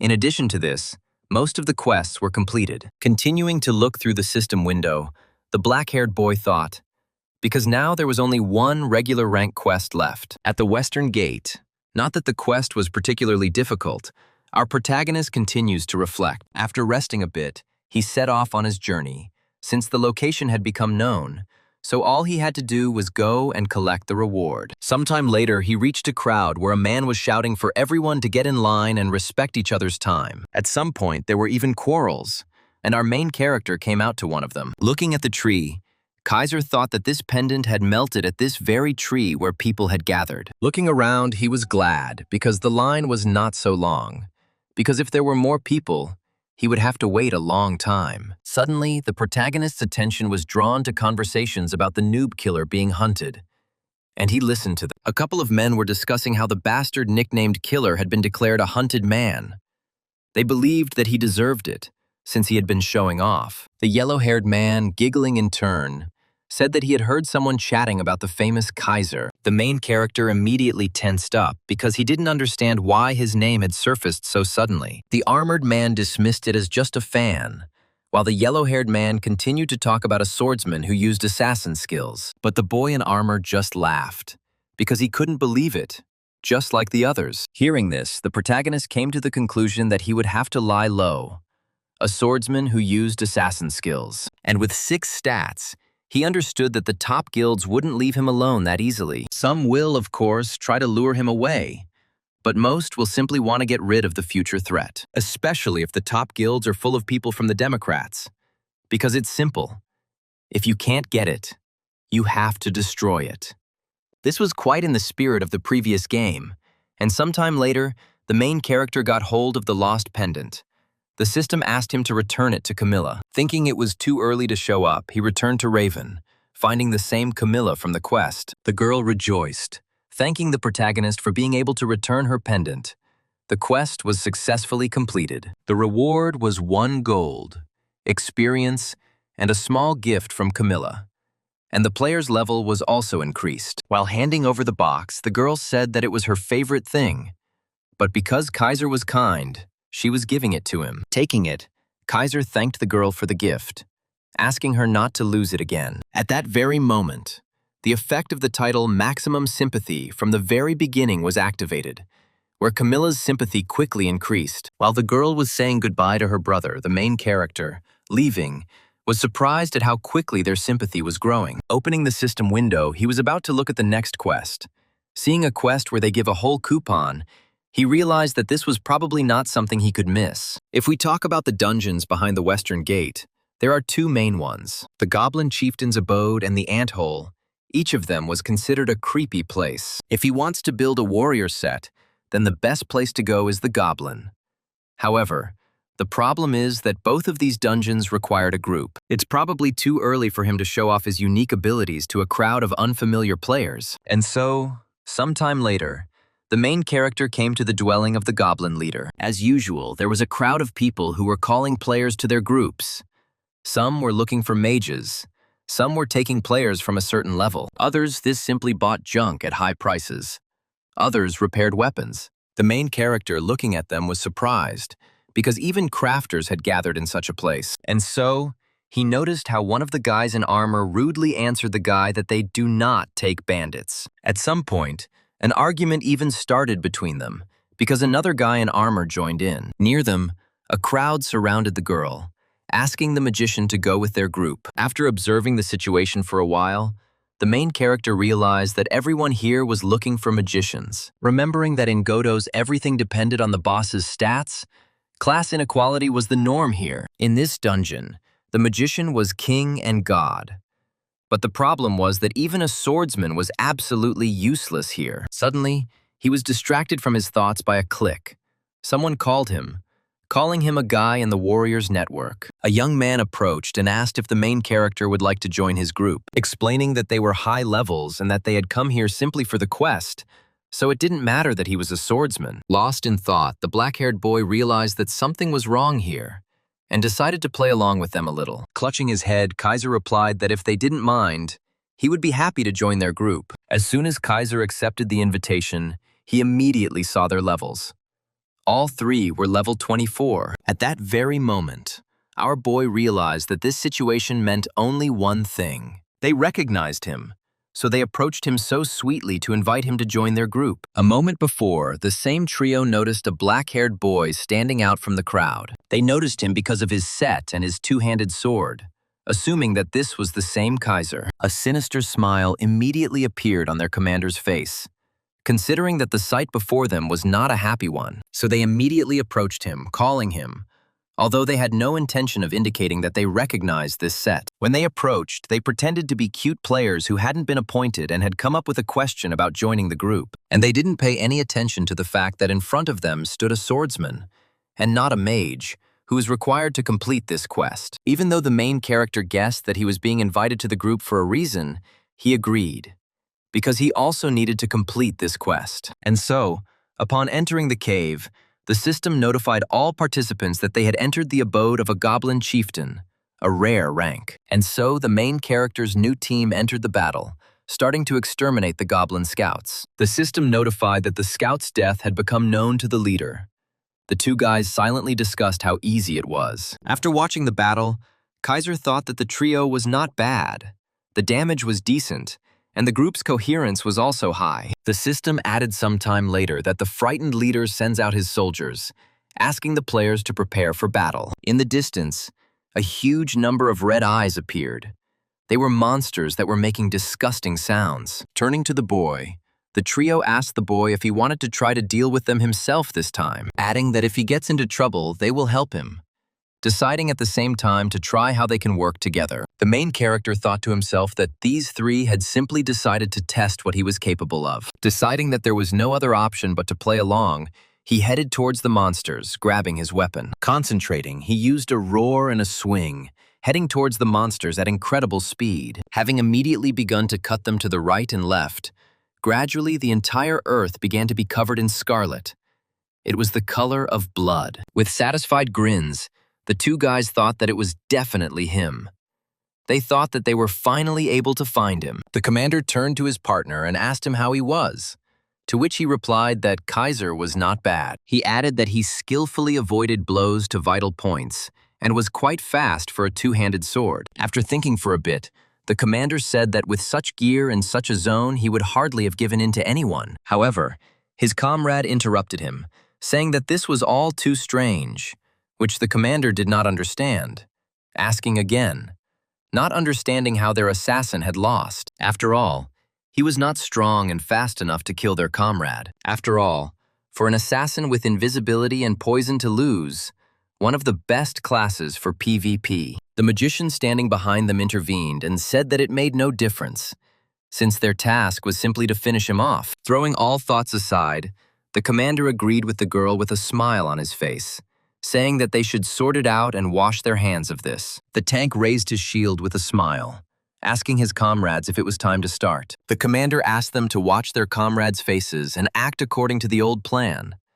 The big guy asked them not to worry. At this time, our main character continued to fight against the goblins, cutting them down, covering the cave more and more with blood. Running up, the commander said with a satisfied face that the boy really was cool. The others who approached also noticed the black-haired man's strength, because they came to help him, but he managed without their help. To which our protagonist countered their statements by saying that they were also good in combat. They began to discuss among themselves how lucky they were to have found such a professional in their group. The main character thought to himself that they had abandoned their teammate alone in the thick of battle, and were behaving so brazenly after such a dirty trick. They can abandon him at any moment, and if he dies, they will probably get their hands on the main character's gear. After taking a rest, the commander suggested moving on, since they had already stood in one place for too long. Looking towards the main character with a terrifying gaze, the commander thought that he would kill him at the first opportunity. In turn,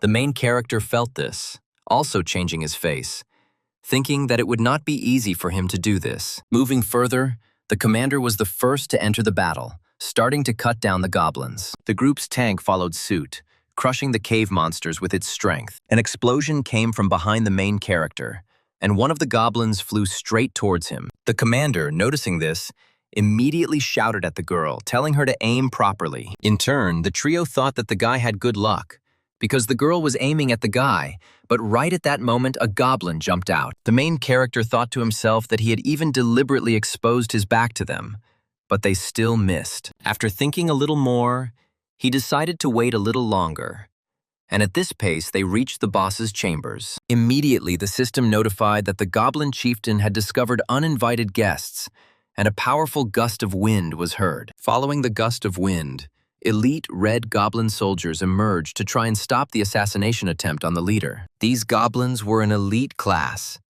They were the strongest and most trained fighters among the red goblins. Seeing them, the commander shouted for Kaiser to hold them back until they... However, before he could finish speaking, he fell silent because the Kaiser, who stood in front of them, simply disappeared. Looking around, the commander of this group shouted out asking where this black-haired bastard was. Tank shouted that the little devil had figured it all out, to which their fellow mage asked the boys to look ahead. Turning around, the commander sensed danger approaching, so he immediately grabbed his sword more tightly. At the very last moment, he managed to block a powerful attack from an elite goblin. The tank was also attacked by one of these goblins, forcing him to defend himself. Turning towards the girl, the guy shouted that he would hold him back, asking her to attack them faster. Nodding affirmatively, the red-headed girl began to recite the spell for a fire attack. However, raising her head, she saw how, at that very moment, a huge boulder was flying towards her. After rolling back the spell, she dodged the attack by jumping back a few meters. Turning her gaze towards the huge doors, the girl's gaze changed and fear appeared on her face. And at that very second, there was a loud roar and a huge red leg appeared. And right behind the body, the goblin himself appeared. The system notified that this was the goblin leader, the boss of a rare dungeon. Tank shouted that they would distract him. But at that time, however, he did not have time to finish his thought. After all, he saw that same black-haired member of the group who mysteriously disappeared before the appearance of the elite soldiers. The red-haired girl immediately shouted insults at the guy, asking him how this was even possible. The main character himself walked silently at first, holding his huge sword on his shoulder. But as he came closer, he spoke, talking about that assassin kid. Releasing a terrifying aura, he asked if he and the very assassin he killed were really friends. While the two guys held off the elites, the girl asked the guy to wait, saying that they were indeed his enemies, but first they needed to clear the dungeon. After all, in any case, they will only be able to pass it if they fight together. The main character replied that this really is reasonable. The girl continued to say that the guy had made a wise decision, but with every word the blood from her mouth grew larger and larger. Looking down, she saw the same black-haired boy thrust his blade into her body, still with the same terrifying face, with a treacherous smile and thirst for blood like the boss's.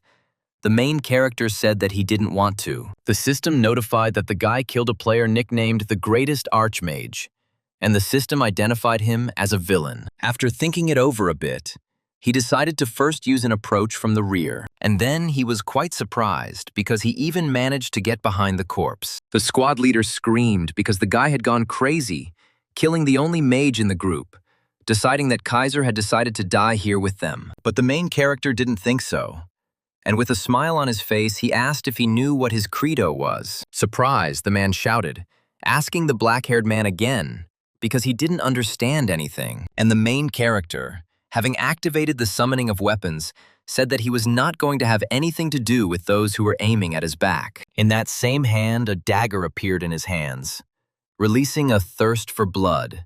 He said that if he only got involved with such people, everything would inevitably go to waste. Seeing the weapon that appeared, the squad leader was surprised, because it was an assassin's dagger.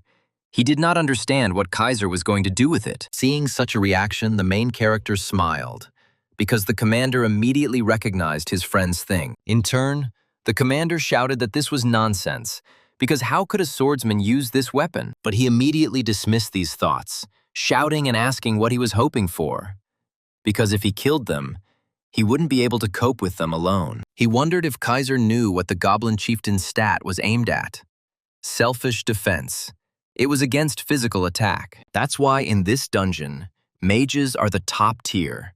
And now the black-haired one is just an ordinary nobody with a dagger in his hands. Without answering the commander, who was screaming in fear, the main character said, "Status effect." And then, with a satisfied face, he asked him what he thought the status effect was related to. But he thought the guy was crazy, because he was going to kill him with ordinary bleeding from a weapon. The protagonist, in turn, didn't think so, because now the situation would turn out completely differently than they could even imagine. Naturally, the commander of the assassination group was very surprised by this reaction and the Kaiser's subsequent actions. The protagonist began to act with incredible speed, moving around the cave. In an instant, he appeared behind the red elite goblin, waving his dagger. The system immediately notified that the difference in characteristics was overwhelming, so the assassin's dagger effect was activated. Immediately, the boy holding the sword in his hands fell to the ground, clutching his throat, from which blood began to flow. Coughing up blood, the guy didn't understand, since his level was higher, what they could even be talking about. After all, no matter how cool Kaiser's gear was, he was only level 20. Not realizing how huge the difference in characteristics was between them. However, the protagonist thought otherwise, because the bleeding man couldn't understand that he had received the bleeding skill from a level 20 coupon. In turn, the protagonist thought that even he was surprised, because the effect was cumulative. In Godos, as in the days of Demrock, status effects from the same class usually do not stack. But who could have known that a psychopath like the main character would appear, using assassin weapons with robber skills? With a trembling voice, still spitting blood, he did not understand what kind of cheating this was. Barely raising his head, experiencing wild pain, he did not stop calling our main character a cheater. Finally falling to the ground, the system notified that the protagonist had killed the player Bastard Swordsman. The system recognized him as a villain. Kaiser let out a heavy sigh and thought about how these guys always had the same excuse. Suddenly, a voice came from behind him. It was Tank's cry, worried about his comrade. Looking at the expression on the big guy's face, the black-haired boy thought that for a moment he had even forgotten about him. The big guy himself didn't understand why everything had turned out this way, not understanding where everything had gone wrong as they had planned. However, Looking at Kaiser's expression, he realized that he shouldn't have even gotten involved in this in the first place, thinking that it was time to run before it was too late. But it was already too late. His own blood began to splatter in all directions. Just like with the previous guy, the protagonist found himself behind the elite goblin, still in the same pose with a dagger. Falling to his knees, the tank began to bleed, and the bleeding status effect was also applied to him. The system notified the tank that level 03 had dropped below 10%.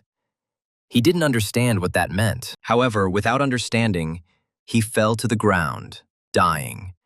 The system notified the protagonist that he had killed the villain, and so, the system additionally notified the main character that he had killed an elite red goblin. The boy thought to himself that the euro was quite good, but he would have put another 15 points into strength. Watching what was happening, the red goblin chieftain continued to roar, simply watching. He looked carefully at his army, never expecting them to fall so easily. As soon as the brute began to squeal, the system notified that the goblin leader was furious over the death of his subordinates. Due to the notification, the black-haired Kaiser nevertheless turned his gaze to the screaming man. Seeing him running furiously towards him, he thought to himself that he had completely forgotten about the leader. At that very moment, his eyes lit up with a scarlet color, and with a smile on his face, he thought that he was going to have some fun right now. Suddenly, before reaching our main character, the huge body jumped into the air and began flying straight towards Kaiser. These actions amused the black-haired boy.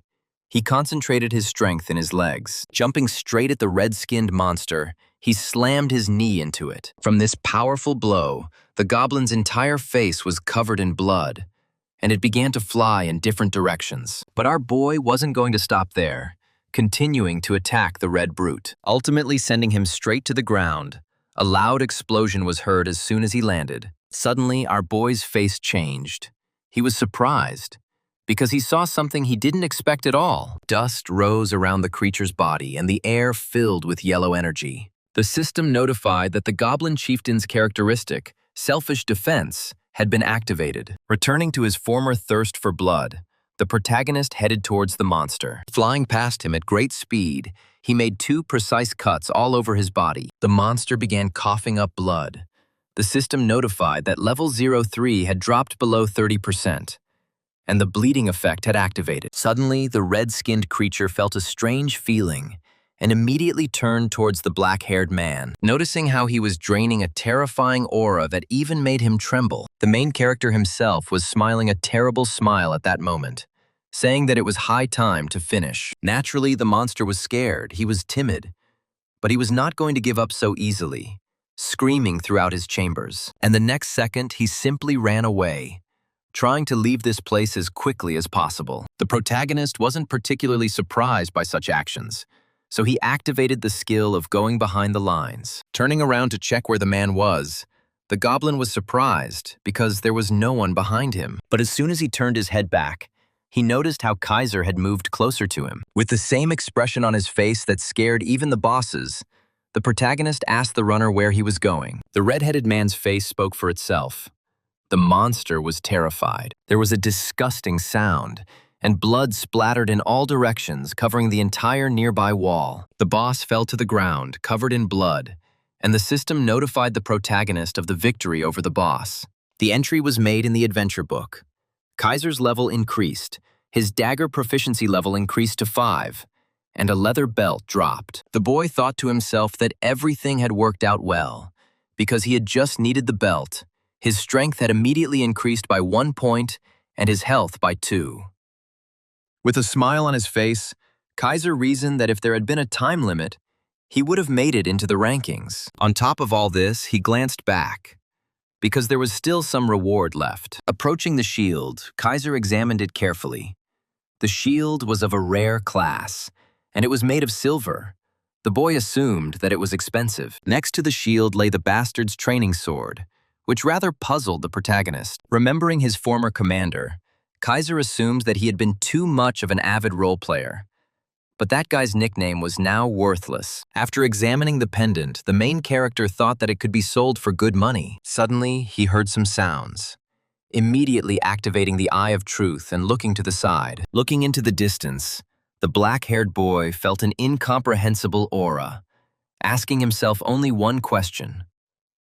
What is it? Assuming that it was hidden, he immediately dismissed these thoughts, because the light was too bright for her. As he got closer, the system notified him that he had discovered a secret dungeon, the hideout of a black goblin shaman. Immediately, a huge portal appeared in front of the main character, which drained a rather frightening force. In addition to this, the system added that Kaiser was the first to discover the secret dungeon, for which he received the title of Skilled Explorer. There are many types of dungeons, from group ones to solo ones and labyrinths, as well as special and event ones. But among them, the rarest and least known are the secret dungeons. They were difficult to find even for players with the explorer profession, because not only were they located in unimaginable places, but they also required special conditions to enter. The system immediately confirmed the conditions in the form of one survivor in the dungeon, the absence of a group. Our protagonist was shocked by this, because in a group dungeon,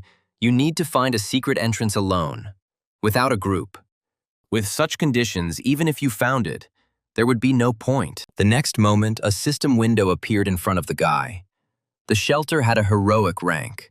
Kaiser could not miss such an opportunity. Fried, who ranked 1,500th, wrote that entering the secret dungeon was like sticking your head into the mouth of a beast. Remembering this, the protagonist thought that it sounded ambiguous.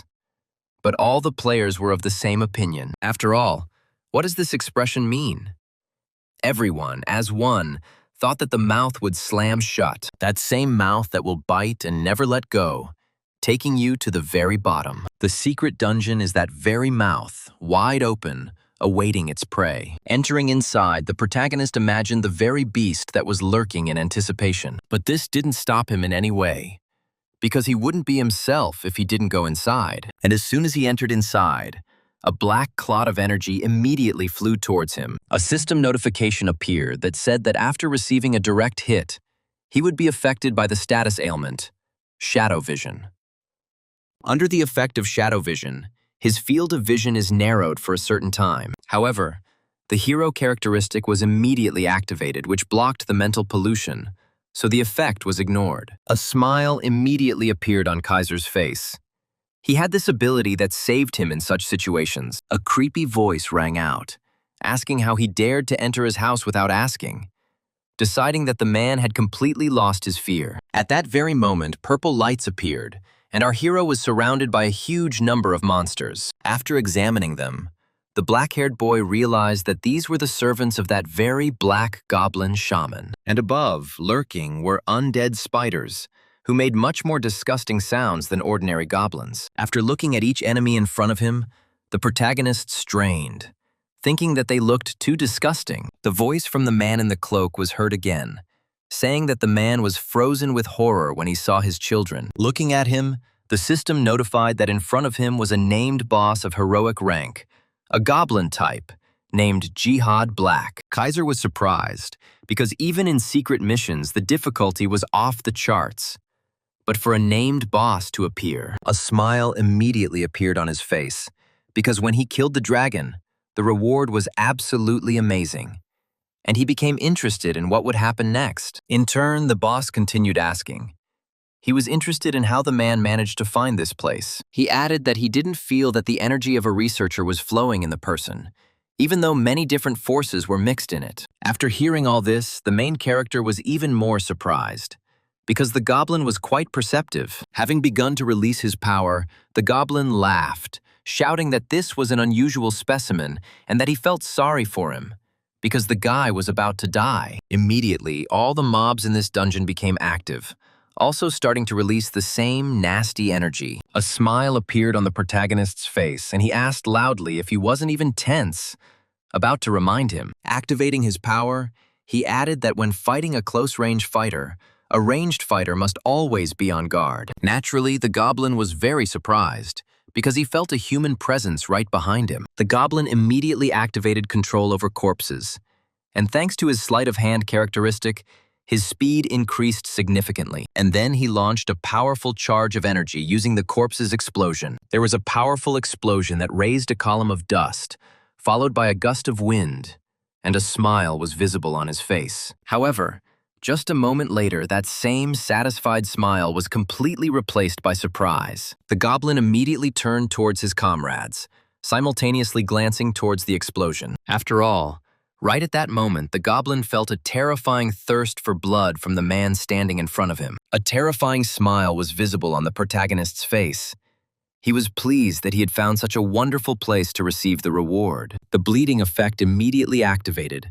The goblin immediately looked at his body, surprised, because he did not understand when he had been wounded. The main character himself asked with a smile if he was surprised, and immediately added that he had warned him. Enraged, the goblin called the man a rat and began to gather clots of energy. Starting to send them flying in different directions, the goblin shouted that they would now see how far an ordinary person could go. Noticing the approaching attacks, the main character naturally immediately began to dodge them. But the goblin had no intention of stopping at a small amount, continuing to release more and more energy with each passing second. And then, an incredible number of rays began to fly around, hitting exactly the places where the main character stood. The boy thought to himself that he could see everything, where he was aiming, where he was going to hit. And also, looking at his face, he understood what his opponent had in mind. And then, at some point, several black goblins flew towards the black-haired boy. Goblin Black laughed. He looked pleased,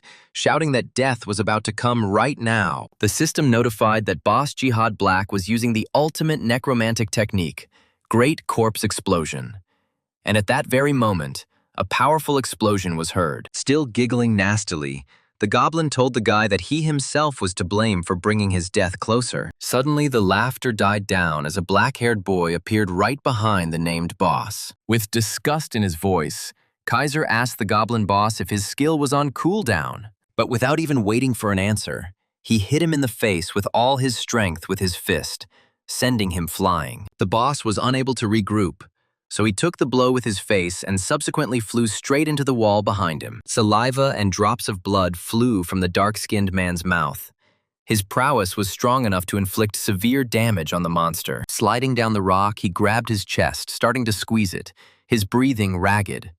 Kaiser himself slowly began to approach him. Looking towards the monster, he released a terrifying aura that seemed to consume all the air around him. Gritting his teeth in anger, the goblin called the protagonist a worthless person, promising that he would definitely take revenge on him. However, the main character wasn't going to listen to this nonsense, and he punched the boss again, causing him to spit out his blood again. But the black-haired guy wasn't going to stop even with one blow. He began to deliver blow after blow to the black-skinned man, not giving him a chance to defend himself. And then, a few minutes later, the boss's nasty voice was heard, asking the guy to stop and wait. Hearing this request, the black-haired boy was very surprised and taken aback for a second. Raising his hands, the boss said that he had hit his bone, adding in a trembling voice that you can't hit bones. Looking at the trembling body and listening to the trembling voice, the protagonist was shocked, not believing that the boss was standing in front of him. And then I remembered that this wasn't just a boss, but a heroic rank boss. Kaiser immediately remembered the great explosion of corpses, thinking that it was quite powerful, but the damage was too weak. Then, seeing that the man standing in front of him was taken aback, the boss immediately came to his senses, and just a moment later he jumped back a few meters to the side, trying to increase the distance from this strong man. Naturally, the main character came to his senses at that moment, immediately looking in the direction of the fleeing man. Immediately, dark energy began to gather around the boss, and he called the man stupid because he was waiting for him to relax. A terrifying smile immediately appeared on his face, and the system notified that the boss of the secret dungeon was activating the genetic factor. Having explained that when Jihad completed the activation of the genetic factor, his rank would increase, Kaiser was surprised by such words from the system. I started to think that even if the enemy seemed pathetic, if he moved from the rank of hero to hero plus, things would take a different turn. Grabbing his sword, he realized that raiding hero plus bosses required a full team, and he couldn't let that happen. It was with these thoughts that he jumped up and rushed towards the goblin. Along the way, increasing its strength by 20 points, the strength exceeded more than 100 points. The system immediately notified that the warrior set's effect had been activated, increasing damage to goblins by 7%. At the same second, the main character also activated the fury effect, which increased damage by 10%. The system also added that sword mastery increases damage by 10%. Looking towards the guy, the goblin couldn't believe his eyes, while Kaiser thought that everyone was equal before his sword. And at that very second he attacked the monster, it seemed his sword cut through even the air. There was a scream, then silence, as the system notified Kaiser that the secret dungeon boss had been defeated. The secret dungeon itself was successfully cleared, and a record of this was entered into the adventure book. The system also congratulated Kaiser for clearing the secret dungeon for the first time, which increased the reward, and he received a double reward for this. The shaman's robe, the shaman's orb of unquiet souls, and his level all increased, and the protagonist was delighted with the system's boosts. He immediately began to study the effects, realizing that they were a bit specific, but would definitely not be unnecessary for him. Following this, a system window opened, where it was said about the trace of a forgotten clan. It is unknown what it is and what it is used for. Lost in thought, the protagonist immediately remembered Demrock, where there were also unidentified objects. After thinking about it a little more, he decided to put it aside for the time being, as he would figure it out someday. Suddenly, he also noticed that he was given an unidentified card, which surprised him greatly. In Godot's, cards were given special attention. Not only skill sets and enchantments, but even bosses listed in the adventure book. The protagonist assumed that if it was a monster card, it was for enchantment or something similar. Opening it, he saw that it was the Black Jihad card, which had the rank of a hero. And when used, a guardian was summoned, after which the card disappeared. The guardian, as the name suggests, is a creature that protects the will of its master, the fire mage's salamander, or the alchemist's golem. These were examples of guardians. The black-haired boy was in shock as he began to remember his past. After all, if it is not a divine beast like a dragon or a tiger, which that very muscular old man was dragging around with him, assuming that in this case the guards usually only eat money and do not bring any benefit. After activating the card, the system immediately notified that the guy had summoned a guard, from which a small goblin appeared. He was level 1, and when he appeared and looked towards the main character, he immediately screamed in fear, not understanding why the black-haired man was still here. Seeing this small creature, the boy was shocked, because he thought it was some kind of misunderstanding. He thought to himself that they usually have a cool look, incredible power, but he got something incomprehensible. Falling to his knees, Jihad could not believe that he had become a dirty servant of a man.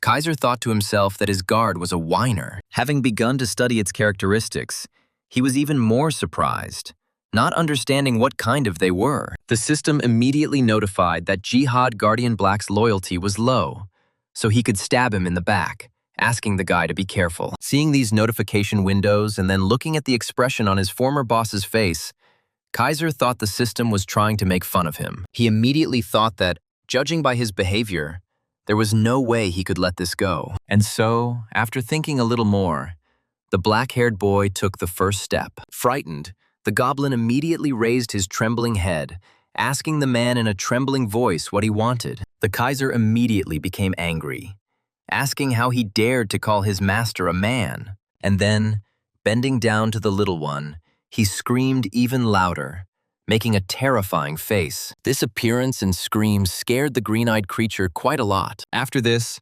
Kaiser began to warm up his fists, saying that for such an attitude he would receive a blow every second. The little one's face immediately became covered in sweat. He was quite frightened by these words coming from the man. But the main character wasn't joking at all. A terrifying smile appeared on his face, and it was with this smile that he said that he would now begin the educational process. A look of surprise appeared on the monster's face. He could do nothing to counter this larger man. And then, throughout the secret dungeon, screams and slaps began to be heard. The system began to notify the guards about the attack, as well as an increase in loyalty. A fairly loud scream was heard. After clearing the secret dungeon, our protagonist ended the session. As soon as he left the game, the cameras immediately opened, releasing the guy. Standing up, he stretched and began to look around because it was already evening. Leaving the room, he loudly asked his mother if there was anything to eat, but his sister replied that there was not, because she had not left anything for him. Looking towards his lying sister, The main character made a displeased face. Thinking that his eyes would never see her, he went towards the sofa and sat down next to her. He asked his sister where her mother was, to which she replied that she was at a meeting.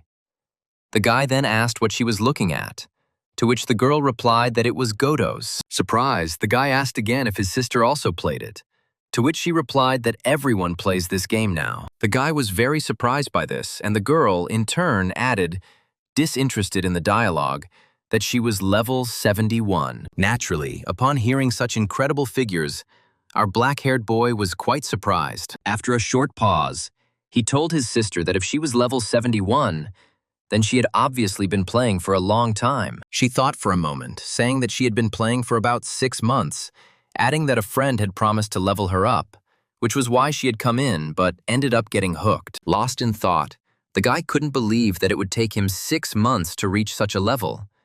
He inadvertently said it out loud. That's why the girl sitting next to her pointed out that she wouldn't spend 10 hours on it like some people, which is why it took so long. Between two. And so, the news of the Heroes Guild began. The girl spoke loudly that she knew them. Hearing this name, the protagonist asked again, not understanding what kind of guild it was. And my sister explained that this was the most popular guild among young people. In terms of popularity, they were almost as popular as the Liquidators. Upon hearing this, Kaiser asked why, since they weren't even in the top 10. And the sister explained that it was all because they were handsome. And the head of the guild was Berze, explaining that guys might like the Liquidator, but girls are mostly fans of heroes. Seeing the appearance of the guild leader, the hero, a black-haired boy, said that he was too cute, but the sister did not agree with this. She was interested.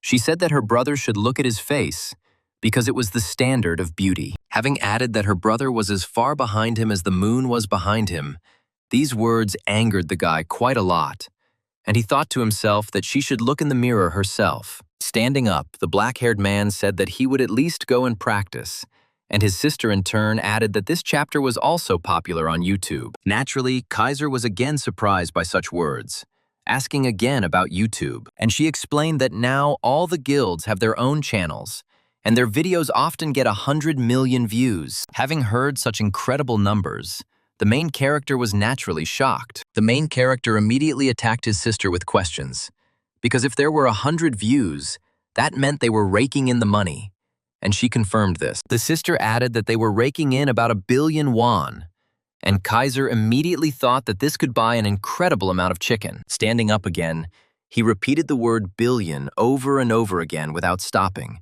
which frightened his little sister. Without stopping doing this for a second, he went back to his room, and still repeating this while standing in the room, he loudly slammed his door. Seeing such a strange reaction, the girl thought that her little brother had gone crazy. Upon entering the room, he immediately fell into the game entry chamber, clearly thinking over his plan of action. Once he got into the game, he decided that he would start by recording a little at a time. At that moment, a goblin appeared, rubbing his eyes, surprised by the appearance of his master. Hearing such words from the guard, Kaiser became angry, asking if he was being too insolent. The little one immediately began to make excuses, but the black-haired man asked him to keep quiet and call him as he liked. And then he threw a cloak in his direction, telling him to put it on, explaining that he himself couldn't wear it anyway, and it wouldn't hurt for him to at least wear something. The system immediately notified that loyalty had decreased by 2 points. And the goblin himself said that since the owner had given him clothes, he was free. However, the protagonist immediately released a terrifying aura, clenching his fist and looking towards his guard. Seeing this reaction, the goblin's face broke out in sweat, and the system notified that loyalty had increased by 2 points. The Kaiser was not pleased with his guard's behavior, but decided to let it all slide. Jihad, in turn, continued to look towards his master, covered in sweat. He began to twist the cloak from side to side, examining it carefully. The protagonist repeated that he should put it on quickly, because precious time was running out. At some point, the main character threw a blade towards the black leather man. Having grabbed it, he then pulled it towards himself, starting to hold the weapon for its owner. Kaiser's face was covered with a terrifying energy.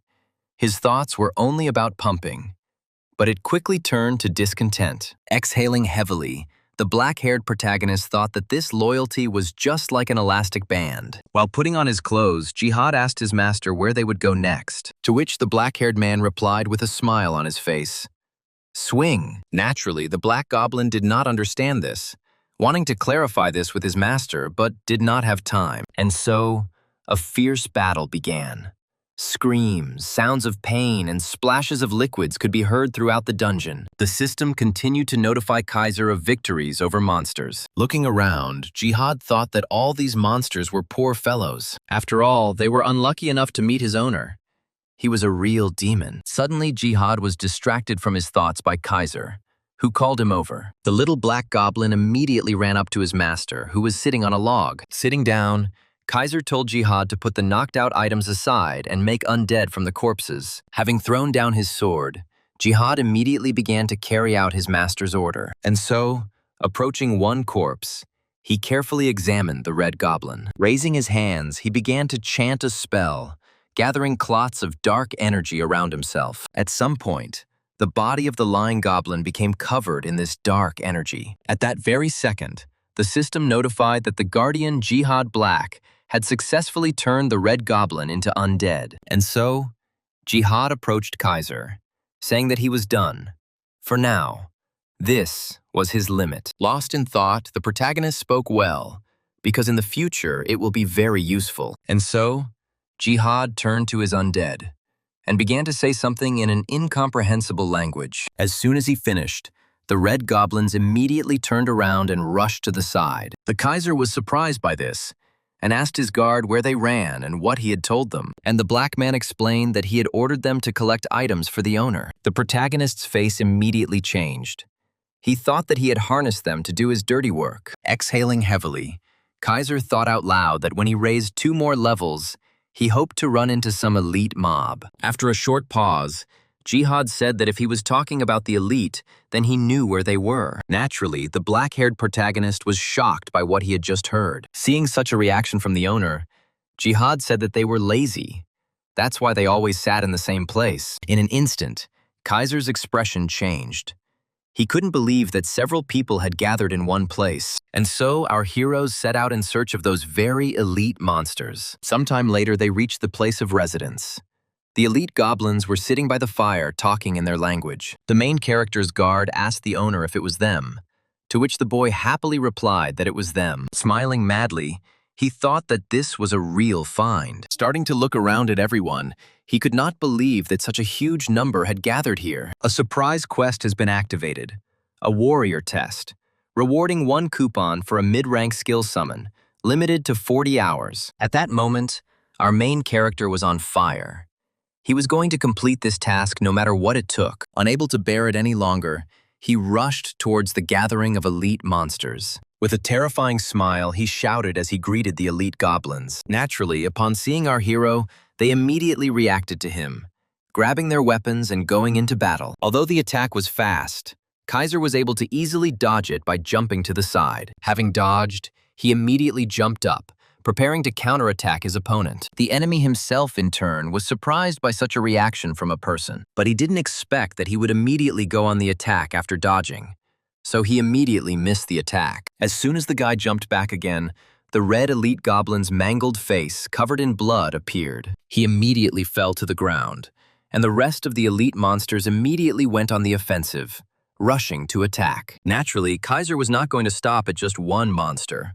Summoning his dagger, he rushed to meet his opponents. As he approached, he used the skill Vital Point Strike, dealing several attacks at once. At the same time, the bleeding effect was activated, which finished off the cuts. And then, literally a moment later, they began to fall, one after another, covered in their own blood. Another elite monster rushed at the black-haired boy, intending to avenge his comrades. The Kaiser was about to take the blow, so he took a healthy sword from the red-skinned man. Although the goblin thought that this would not save the man, he realized within a second that his most powerful attack had been stopped. Naturally, he was quite surprised by this, making a sound corresponding to this roar. But almost immediately, he was thrown back by a powerful kick from Kaiser, the blow causing the huge body to fly to the side. Not expecting this, he began to spit blood, unable to contain the onslaught of the black-haired man. Following this attack, Kaiser grabbed his huge sword and began to pull it out from behind his back. He jumped up and swung his sword,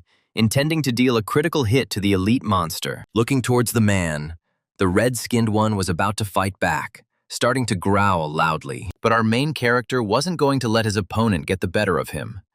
And at that moment, his eyes began to glow with a scarlet light. And just a moment later, the body of that very goblin, who was confident in his own strength, was cut in half. Kaiser's face became covered in blood, which began to fly in all directions. The monster's evil face was replaced by horror. And then, there was silence all around.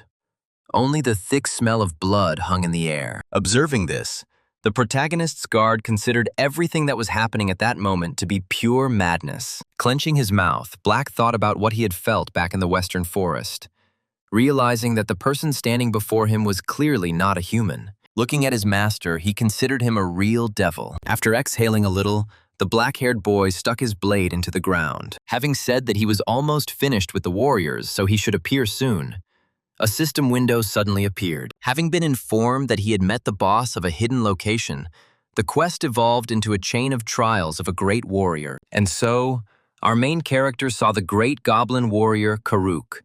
He was the great-named boss of the hidden location. Looking at him, Kaiser had a terrifying smile on his face. He thought that in front of him was not a boss, but a bag of gifts. Gripping his huge blade more tightly, he immediately rushed to meet the boss. The protagonist was going to deal with him as quickly as possible in order to receive his precious reward. And so, two fairly strong auras almost locked in battle, their energy cutting through the air. Jihad immediately shouted at the master not to do this, because with his current level, he couldn't even count on winning. Seeing the boss swing, he shouted to Kaiser that his sword would simply break at the moment of impact. The system immediately notified our boy that the boss was using the merciless strike skill. And so, the blue-skinned one, with a rather animalistic cry, swung his axe even harder, and then he hit it with incredible speed. But it hit the ground, and the black-haired boy simply disappeared from the attack zone. Naturally, it was the boss who was quite surprised by this, not understanding what was happening. Jihad thought the same thing, but he managed to notice what his master had just done. The protagonist deliberately angled his blade to parry the attack and transfer the full force of the attack into the ground. Kaiser raised his head and a smile appeared on his face. He was pleased with himself because everything had turned out exactly as he wanted it to. The same could not be said about the boss himself. The surprise on his face turned to displeasure, and then, with anger and angrily screaming, he raised his axe again above his head, preparing to attack again. But our main character wasn't going to just stand there and watch as he was attacked. He again brought his sword straight towards the attack, but also using the radius. And so, an endless exchange of attacks began between these two. Jihad Black watched what was happening and could not understand what he was seeing right now. Seeing how the attacks intersected, making quite a loud sound, but none of them reached their target. Taking a closer look, he saw the expression on the black-haired man's face and assumed that he was indeed using parry. Parrying is a reflection of an enemy's attack. If the timing is incorrect, it might not work. The only defensive skill a swordsman can have that is considered a skill beyond the ordinary when the conditions are met is a cheat move. Capable of neutralizing even legendary skills, however, due to the extremely low chance of success, almost no one used it. While using the parry skill, Kaiser thought to himself that he never thought that this skill would drop from a low-rank summon. The system also continued to notify the black-haired boy about the use of skills from the boss. At what point was there a powerful explosion that completely obscured all visibility? Taking advantage of this, Kaiser appeared from behind Karuk, preparing to deliver a powerful attack to his back. Turning around, the blue-skinned man noticed the main character, because he felt him, surprised by his presence behind him. The main character himself, with a rather terrifying grimace, asked the boss if he was currently experiencing a skill cooldown. Karuk began to shout angrily towards his human opponent, not intending to lose to him. Jihad, looking at what was happening, was more and more amazed by his master's skills. The protagonist struck.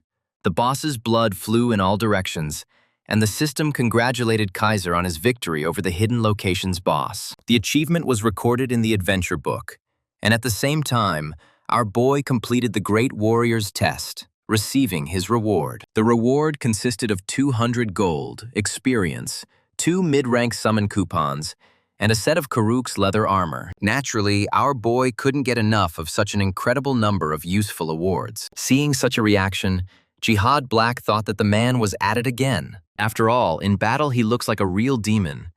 But as soon as he starts opening cards or something like that, then he becomes insane. The main character's expression spoke for itself. The protagonist immediately began using the coupon to summon a mid-rank skill. Immediately, our main character was surrounded by a huge number of skill cards, and then the first skill dropped. It was the Rising Dragon Strike. The strike deals powerful damage on impact. The second was Striking, a rare class. When used on a target, increases physical attack by 40 units for 40 seconds. A key skill for support classes. It has a duration of 40 seconds and a cooldown of 40 seconds, essentially increasing attack power infinitely. This skill converts damage from a normal sword into damage from a two-handed sword. Clutching his head, the protagonist thought that it was simply unbelievably cool. A DD who buffs himself and fights. And even the Rising Dragon Strike. It looks cool. Kaiser always wanted to try it. He couldn't enjoy the ideal conditions. Suddenly, the system distracted the protagonist from his inner admiration by notifying him of an unidentified object. The guy got a set of Karuk leather armor. Each item had a rank from Rare Plus to Heroic. Naturally, our guy was happy with the new set. The goblin's old attire immediately disappeared, and new equipment appeared in its place. The system announced that he was wearing the Great Warrior's set. Looking at himself, Kaiser thought that this multicolored light looked much cooler than the previous one. Jihad said that the owner looked good, and then he turned to Kaiser again, saying that he sometimes scared him quite a lot. Turning around with a smile on his face, the black-haired boy happily asked if he was imagining it too. Raising his head with pride, he said that sometimes he was afraid of himself. He couldn't wait to see how far he could climb. Looking at his master, Jihad Black tried to understand what kind of person stood before him, but he almost immediately dismissed these thoughts, deciding that the person in front of him was an ordinary psycho. The system immediately announced to the protagonist that his guard's loyalty had decreased by 1 point. The protagonist asked the goblin if he had mentally cursed him, but the goblin immediately said that this was not the case. Immediately, a thirst for blood appeared.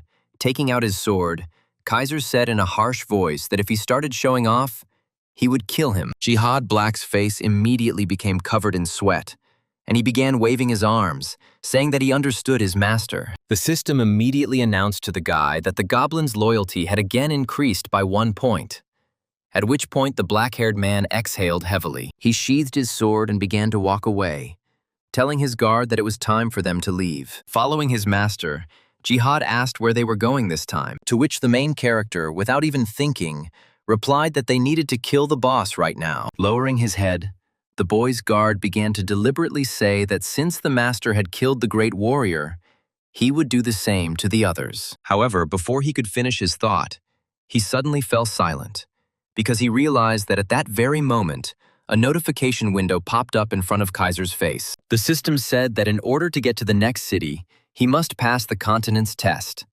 The hunt for the field boss began. The Western Forest is the spawn zone of the Spider Queen Eliza, which was the name of the next boss Kaiser had to deal with. Deep in the forest, there was a crowd of people discussing the boss's appearance among themselves. It seemed like they were waiting forever, and they still had to wait 10 minutes. Everyone wanted to know where she would emerge this time, because last time she appeared in the Eastern Nest. Some of them, based on previous information, assumed that it would appear in the west or north. Our main character entered this crowd along with his guard. Turning to the kid, Kaiser decided to ask him, just in case, if he knew where the boss would appear, to which Jihad replied, "No, because she was from the next generation after him, so he was not aware." At that very moment, Kaiser exhaled heavily, because he thought that he knew every bush in this forest. Jihad Black himself looked quite puzzled as he looked around. Our main character was the same, trying to figure out where this boss would appear, deciding that wherever she was, if he used the rear approach, he would be able to get there quickly. Suddenly, the system announced that the Slayer characteristic had been activated, and the location of the field boss, the Spider Queen Eliza, had been discovered. And right in front of him, the black-haired boy saw the transparent red silhouette of a spider. Looking at it, he tried to understand what it was, because they wouldn't receive the title of Spider-type Slayer. Suddenly, his face changed dramatically. He couldn't believe it, because there was only one answer. The effect of the action applies not only to the bosses he killed, but to all bosses in the game. But almost immediately, I threw these thoughts aside, because there was no difference. Now something completely different was important. Immediately, that terrifying smile appeared on his face. He thought that he could kill the boss solo. The rear approach was activated. In an instant, the main character disappeared from the place where he stood, and the players standing nearby did not even understand what had happened. At this time, a huge spider was crawling in the dark cave, uttering the same word, Eliza. Right behind her, Kaiser appeared with his guard Jihad, the system immediately notifying that he had met the Spider Queen Eliza. With a smile on his face, the protagonist was surprised that the skill actually worked. Jihad himself did not understand how the owner did this and decided to clarify, but the main character replied that it would take too long to explain. With that same terrifying expression on his face, he told the guard to just consider themselves extremely lucky in this situation. Looking forward, he said that in front of them stood a real giant.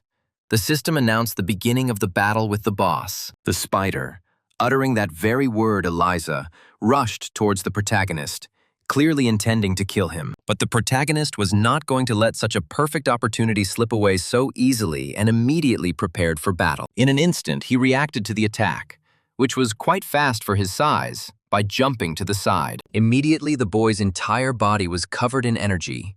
With a smile on his face, he used the skill of going behind the enemy. The field boss looked ahead and saw how the enemy who had just stood in front of her simply disappeared. Feeling an incredible energy behind her, she began to turn, trying to react. But as soon as she turned around, she saw a huge golden dragon approaching her at incredible speed. It was our main character who used the skill Rising Dragon Strike. The set effect deals a 6% additional damage to the enemy. The protagonist carefully examined the boss again.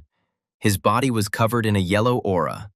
He was going to deal with the boss as soon as possible. With incredible force, he pushed off the ground, rushing towards the boss. Having drawn his blade, the protagonist began to gather energy in order to deliver a powerful attack on his opponent. Eliza herself, in turn, tensed up, seeing such incredible speed, but she couldn't do anything to counter the speed. The black-haired boy delivered several accurate blows. Having flown past the huge boss, Kaiser stopped, even sliding slightly along the ground. But even there, he was not going to stop, rushing towards the spider again, but this time from behind. His eyes glowed yellow as he used his striking skill, and the system notified him of an increase in attack power. Releasing incredible energy, he rushed at full speed straight towards the boss. Eliza's body began to tremble.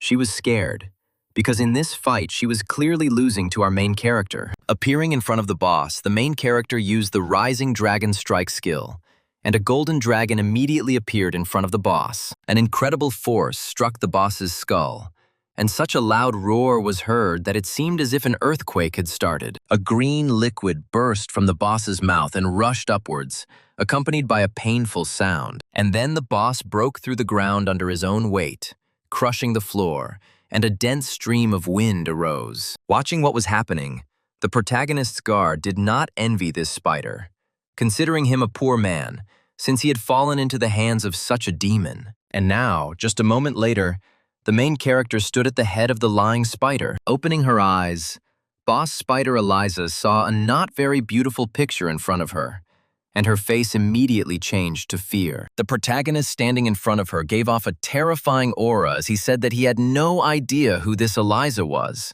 And then he raised his fist, clenched his fist, and asked if she would call her when she died. Immediately the spider began to repeat Lisa, Elisa over and over again. The main character made the boss tremble with fear, and just a second later, the rather unpleasant sounds of beatings began to be heard throughout the dungeon. Watching this, the protagonist's guard thought that this was too cruel. After all, right before his eyes, the black-haired man dealt blow after blow to the huge spider, not giving it even a second to catch its breath. Suddenly, Guardian Black became thoughtful, starting to repeat the name Lisa in his head, because he had already heard it somewhere.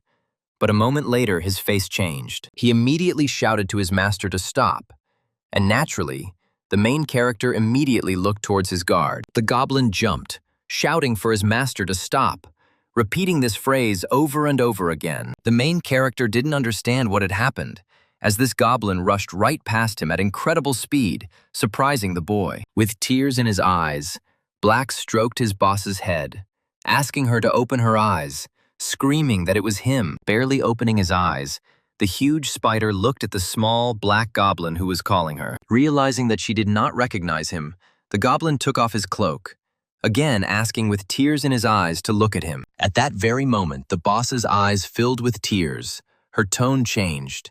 She was glad to see Black. And so, we are transported back 150 years.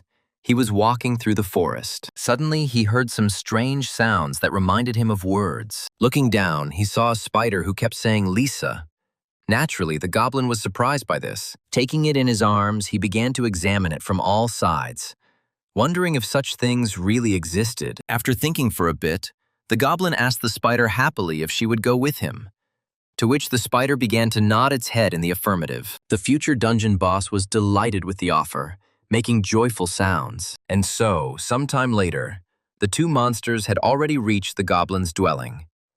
Sitting at the table, Black was scrolling through the word that the spider was saying. He happily remarked that Lisa sounded a bit too simple, suggesting the name Eliza. Hearing such a proposal, the spider could not contain his joy and began to jump, shouting, Lisa! Still with the same smile, the goblin asked not to say Lisa, but to pronounce Eliza. But she insisted on her own. Exhaling, the goblin said that she could do whatever she wanted, but he was still going to call her Eliza. Getting up from the table, he headed towards the door. Taking his cloak, he said that today he would have to go on business alone. The little spider said Lisa again, but the goblin realized that she was asking to go with him. Putting on his cloak, Black said that she couldn't go there, because everything there was too dangerous for her. Opening the door, he said that he would be back soon, closing it with a smile on his face. And so, the future boss of the dungeon began to wait for his new friend. However, after that very departure, the Black Goblin never returned. Day gave way to night. The moon gave way to the sun. But he was still not there. And no matter how much the moon rose and the sun set, the man did not return. Thus, 100 years passed. All this time, Eliza faithfully waited for her master.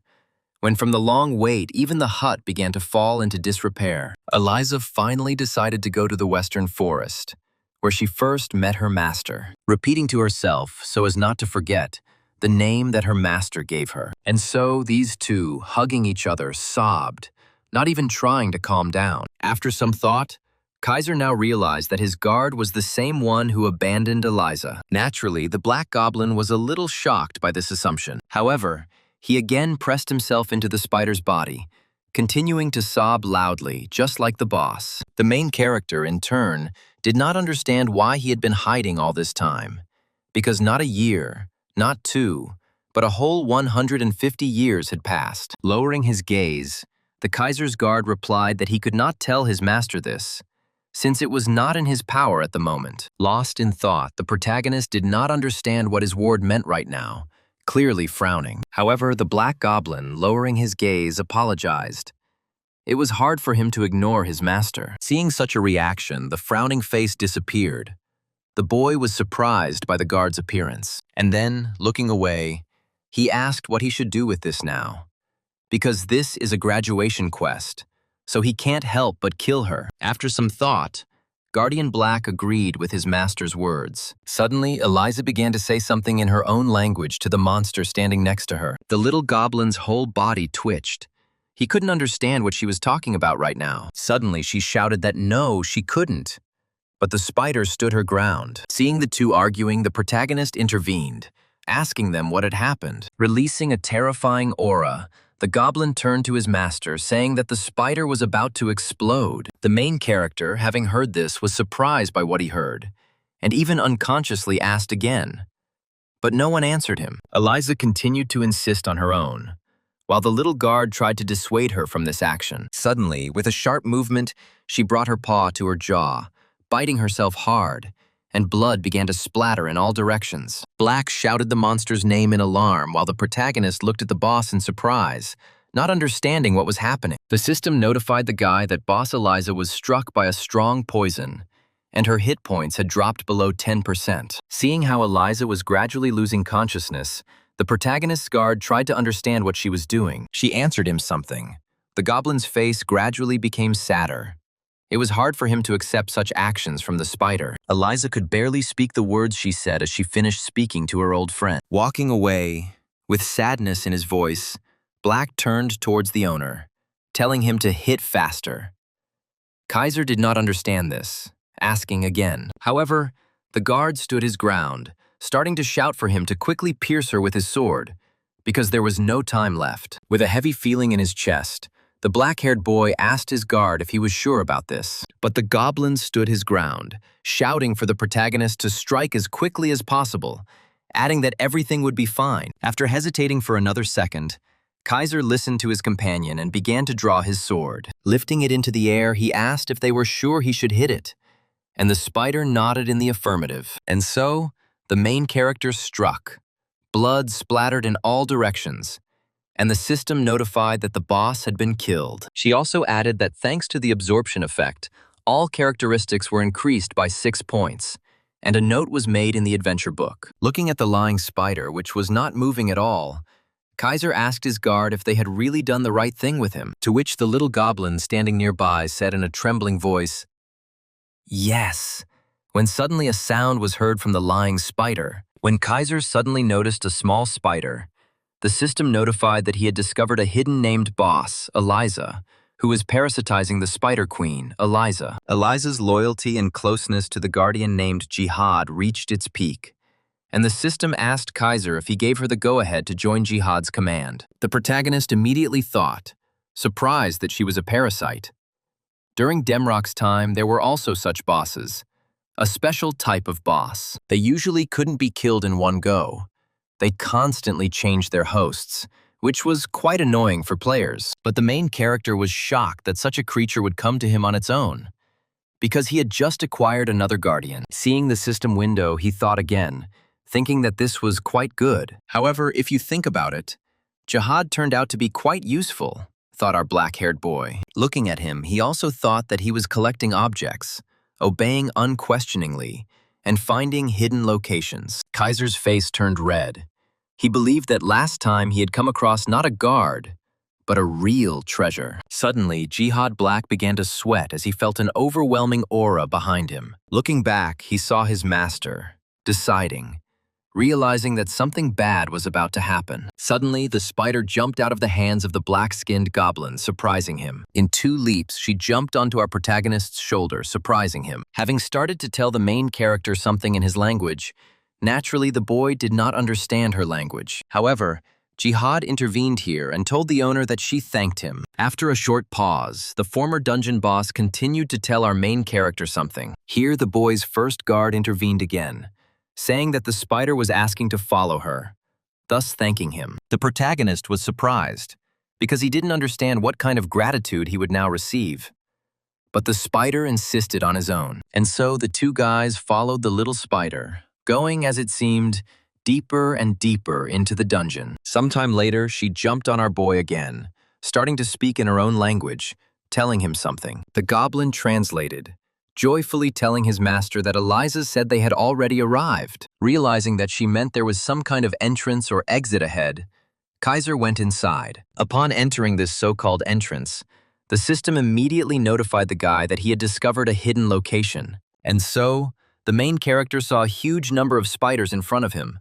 The system explained that this was an incubator for the eggs of the spider queen. And just a moment later, the blue notification window turned red, indicating that these were the offspring of the spider queen, field bosses. And at this very moment, the main character remembered that the essence of the graduation quest was to kill the field boss.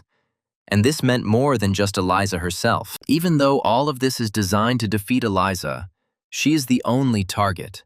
So the outcome will depend on whether or not Eliza can be defeated. Looking around, the main character thought that if he could defeat them, then...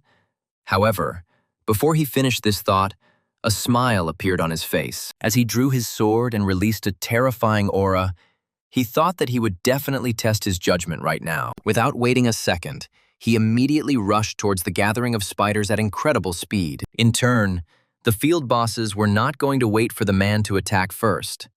They also pounced on him. The protagonist, as usual, plunged headlong into the battle.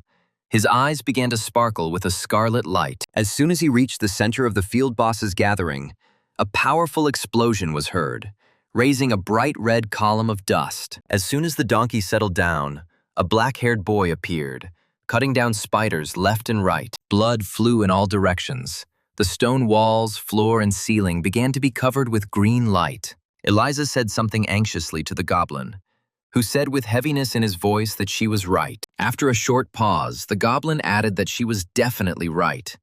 Their master was damn strong. And so, gradually the sounds of battle died down, and one after another the spiders began to fall to the ground. As soon as Kaiser landed, the system notified him that the first test had been successfully completed. In total, he killed the hidden field boss as well as 34 regular field bosses, and the system congratulated Kaiser. She also added that with a score of 1,500 points, he received an S rank.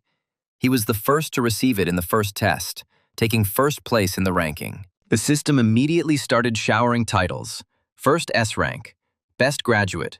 All stats were increased by 5 points. Suddenly, the spider jumped on our main character again, distracting him from his own jubilation. The protagonist thanked Eliza, saying that her gratitude exceeded all his expectations. But she shouted at the owner in disapproval, and Jihad explained that Eliza said she hadn't even begun to thank him yet. Naturally, the black-haired boy was very surprised by this, turning towards the spider who was telling him something. Looking towards Jihad, he understood everything, pointing his finger up, adding that the spider says that the reward is there. Turning towards the hill, Kaiser immediately used the Eye of Truth to get a better look at what they meant. As he peered closer, he noticed a bright scarlet light, the system notifying him that he had discovered a fragment of fate. As soon as the system notified about this, the main character's face immediately changed. A huge crowd of people gathered near the cave, who came to the conclusion that the spider was hidden here, since this was its last spawning place. One of the men shouted for no one to be nervous, to act strictly according to the plan. Quickly kill Eliza and meet in Brion. The crowd immediately exploded at this speech. Each of these players was determined to win. However, their joy did not last long, as the system notified that the Spider Queen Eliza had been defeated, and the continent's test was complete. They didn't understand who could have killed her if she hadn't appeared yet, deciding that some guild had entered before them. Suddenly, one of the men shouted for everyone to look, because the real-time rating had just been updated. With a trembling voice, the boy said that the top player's recent achievements included killing the Spider Queen Eliza. Everyone immediately started shouting for the guy to look at the nickname quickly, deciding that it was some kind of cheater. The guy answered the crowd that the nickname was Kaiser. At this time, the main character had already reached the redstone itself and took it in his hands. He said out loud that with the help of this fragment, he would receive the class quest, Legacy of Destiny. Black congratulated the owner, shouting that now he was no longer unemployed, he would become a real adventurer. However, the main character was in no hurry to rejoice. Having fallen to the ground, he became lost in thought, completely immersed in himself. The black-skinned goblin didn't understand why his master was so sour, so he asked him about it. After thinking, Kaiser said that he had some kind of bad feeling. But Black did not understand because the owner received such an incredible reward. The reward for the quest was the relic of Kaziar. Kaiser was in shock. The guard shouted that it was a relic and that he would finally have one like the other top players. But the main character shouted back at the guard. After all, the risk of failure was high. The quest would disappear, and the class would be cancelled. It would simply become an NPC with a high degree of freedom. Clutching his head, he screamed that if this happened, he would lose everything he had achieved up to this point. As his face suddenly became even worse, he told them to wait. Turning towards the goblin, he asked him what would happen to him if he became unemployed. Jihad did not appreciate this and yelled at his master. Because he doubted his loyalty, Eliza also yelled at Kaiser. The goblin asked if he was only egging him on because he was looking forward to betraying him and running away as soon as he lost his class. Having struck Jihad, Kaiser stood up, thanking him for his honesty, intending to take on this quest to spite him. The system immediately notified him, describing the quest. He needed to pass a test and prove that he was worthy of inheriting Cassiar's will. With a smile on his face, the protagonist thought that if he could defeat the Iron Blood Dragon, he could handle this too. Having decided that it was time to begin, the guy agreed to the quest, thinking that no matter what mob appeared, he was going to wipe it out. It happened when he drew the Cassiara card as a hidden element. The man screamed in surprise, not believing that the apostle of Cassiar himself was standing in front of him. The main character, bowing, said that everything was correct. He was the apostle of Cassiar, adding that if he gives him his blessing. However, before he could finish speaking, he caught the water. The man opposite him poured and splashed the water on the boy. Naturally, the main character got angry. Asking what he was doing, the man explained that he was the pathetic apostle of Cassiara, and that he dared to appear in this holy place in such an unclean state. And then he left, closing the door behind him. Kaiser continued to shout for him to give him the reward, but there was no talk of any reward. Turning around, Kaiser began to leave, deciding that Cassiar had robbed them all. It was all strange, because it was worth mentioning Cassiar's name. As the priests began to have fits, our black-haired boy did not understand what was happening, so he decided to take another close look at the description of his class. Cassiar was the god of war, the lord of the Abtartel, whom even the gods feared, the only true god, a former adventurer. Now Kaiser understood that if even the gods feared him, then to the priests he must look like Satan himself. A smile appeared on the guy's face after realizing this, because it was quite unusual. When accepting the quest, the protagonist thought that a bunch of elite monsters would simply fall on him. But somewhere, he was clearly mistaken. The loud sound even scared Kaiser, who screamed in the direction of the noise. Weapons started falling around Jihad. He didn't understand what was happening and why weapons were falling straight from the sky. Suddenly, he pointed his finger, shouting to the owner to look straight ahead, because something was clearly about to start. The system announced that the god of war, Cassiar, was awakening from the seal, and Kaiser had to hold out for 5 minutes. Naturally, the protagonist didn't immediately believe the system window until he reread the notification, greatly surprised by this turn of events, thinking that it was not an elite or mythical might, but the god himself who decided to appear. He was also tense that he needed to survive for 5 minutes. Immediately, energy began to gather in his hand. He decided that rereading would not change anything, so he needed to act. A sword appeared in his hands, and with a smile on his face, he said that he just needed to survive for about 5 minutes. His face changed completely. Kaiser shouted that this task was as easy as pie. He immediately looked at his opponent, seeing a truly terrifying look. A strange feeling ran through the protagonist's entire body, and beads of sweat appeared on his face. Looking at the body, he did not understand what it was, deciding that it was intimidation, because his body refused to move. He thought about the feeling, like his whole body was bound in chains. At this time, Cassiar was approaching him.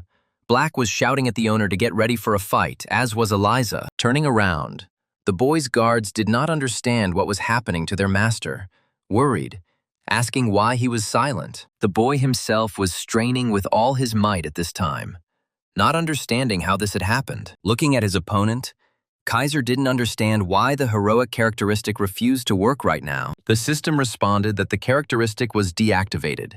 It is not a status effect. The protagonist couldn't believe that without any skills or debuffs, the enemy radiated such monstrous intimidation. Having grabbed Eliza, Jihad rushed to flee, shouting that the master was already baked. Naturally, Kaiser was angry about this.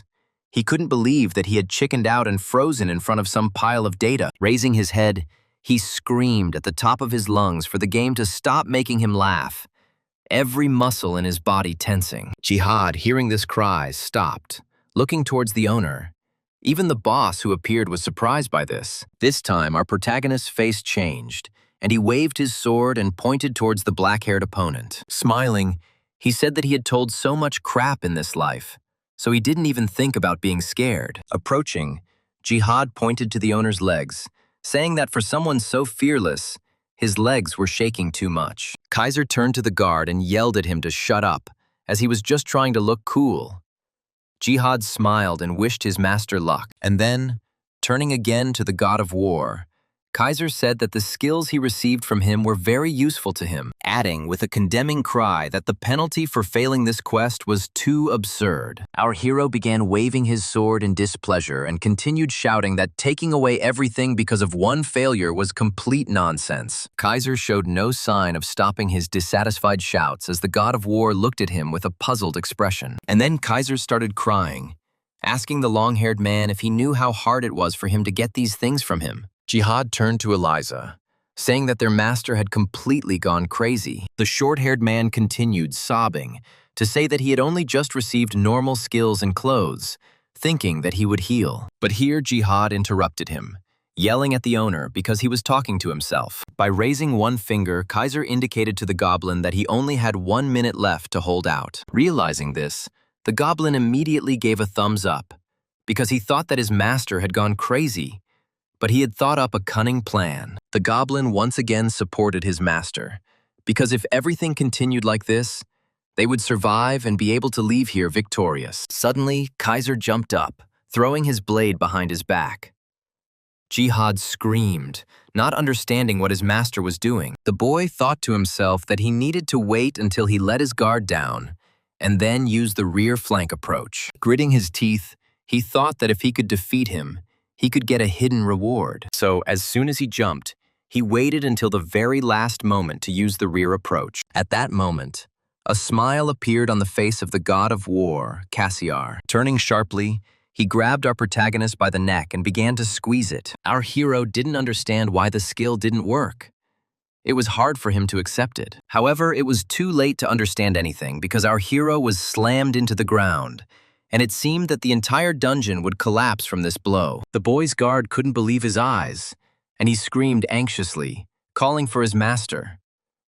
Eliza also screamed anxiously. As soon as the dust settled, Kaiser's face was revealed to be covered in blood and he was unconscious. Guardian Jihad did not understand what to do. He was so shocked that he could not even move, continuing to anxiously call out to his master, who lay motionless on the ground. The boy himself thought to himself that he always had damn bad luck, not believing that he would now lose everything that he had achieved with such difficulty. At that moment, a sinister grin appeared on the god of war's face. He raised his other hand into the air, and Kaiser realized that he was preparing to deliver a powerful blow. It was hard for him to accept the fact of defeat, but there was nothing else left. So he closed his eyes, clenching his teeth, but he felt his collar being touched. And when he opened it, he saw Cassiar straightening his clothes. And then he moved on to his face, starting to pull at his cheeks and ears. The main character screamed about being ticklish, laughing loudly, while the god of war was sitting on him and tickling him. At some point, the long-haired man stopped doing this, looking at the guy's face, pouring it on his lips. The Kaiser immediately raised his hand, shouting what he was up to and why he stuck out his tongue while thinking something dirty. Jihad, in turn, joyfully shouted to the master that the god of war had recognized them. The protagonist did not understand this, and the guard explained that for Cassiar, sticking out his tongue meant acknowledging his enemy. Looking back at the man sitting on him, he saw a smile.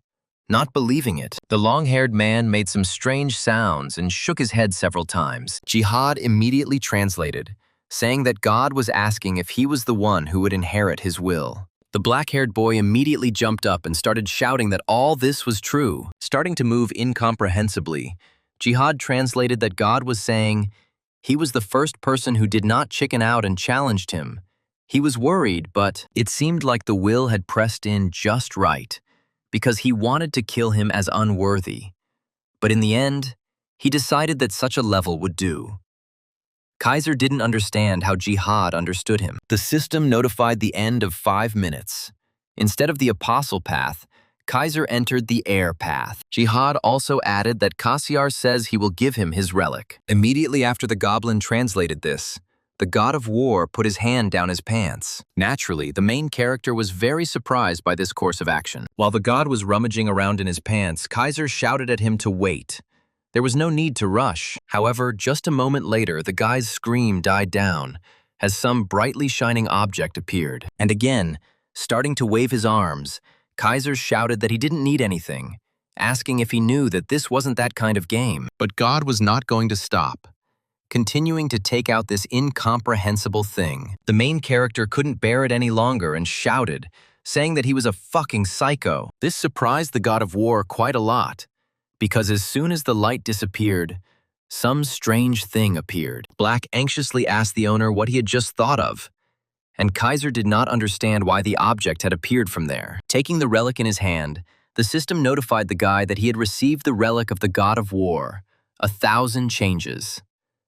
Kaiser was not particularly happy with the reward. While the god was waving his hand, the main character did not understand why he received a cool reward, and his soul felt so lousy. Jihad translated, saying that God says the time is up, asking those to get out as quickly as possible. Immediately, a bright light appeared beneath our heroes, reminiscent of some kind of magic circle. And just a second later, with incomprehensible screams, our heroes began to fall into it. Jihad, falling, screamed at his master to save him and Eliza, while Kaiser himself did not understand what was happening. At this time, there was a real deathly silence around the stone structure. It was until the very appearance of our heroes, who emerged from the magic circle with a loud cry. Having fallen, the Kaiser's guards could not get up, saying that they were going to vomit. The system explained that they had arrived in the second city of the main continent, the City of Promises, Brian.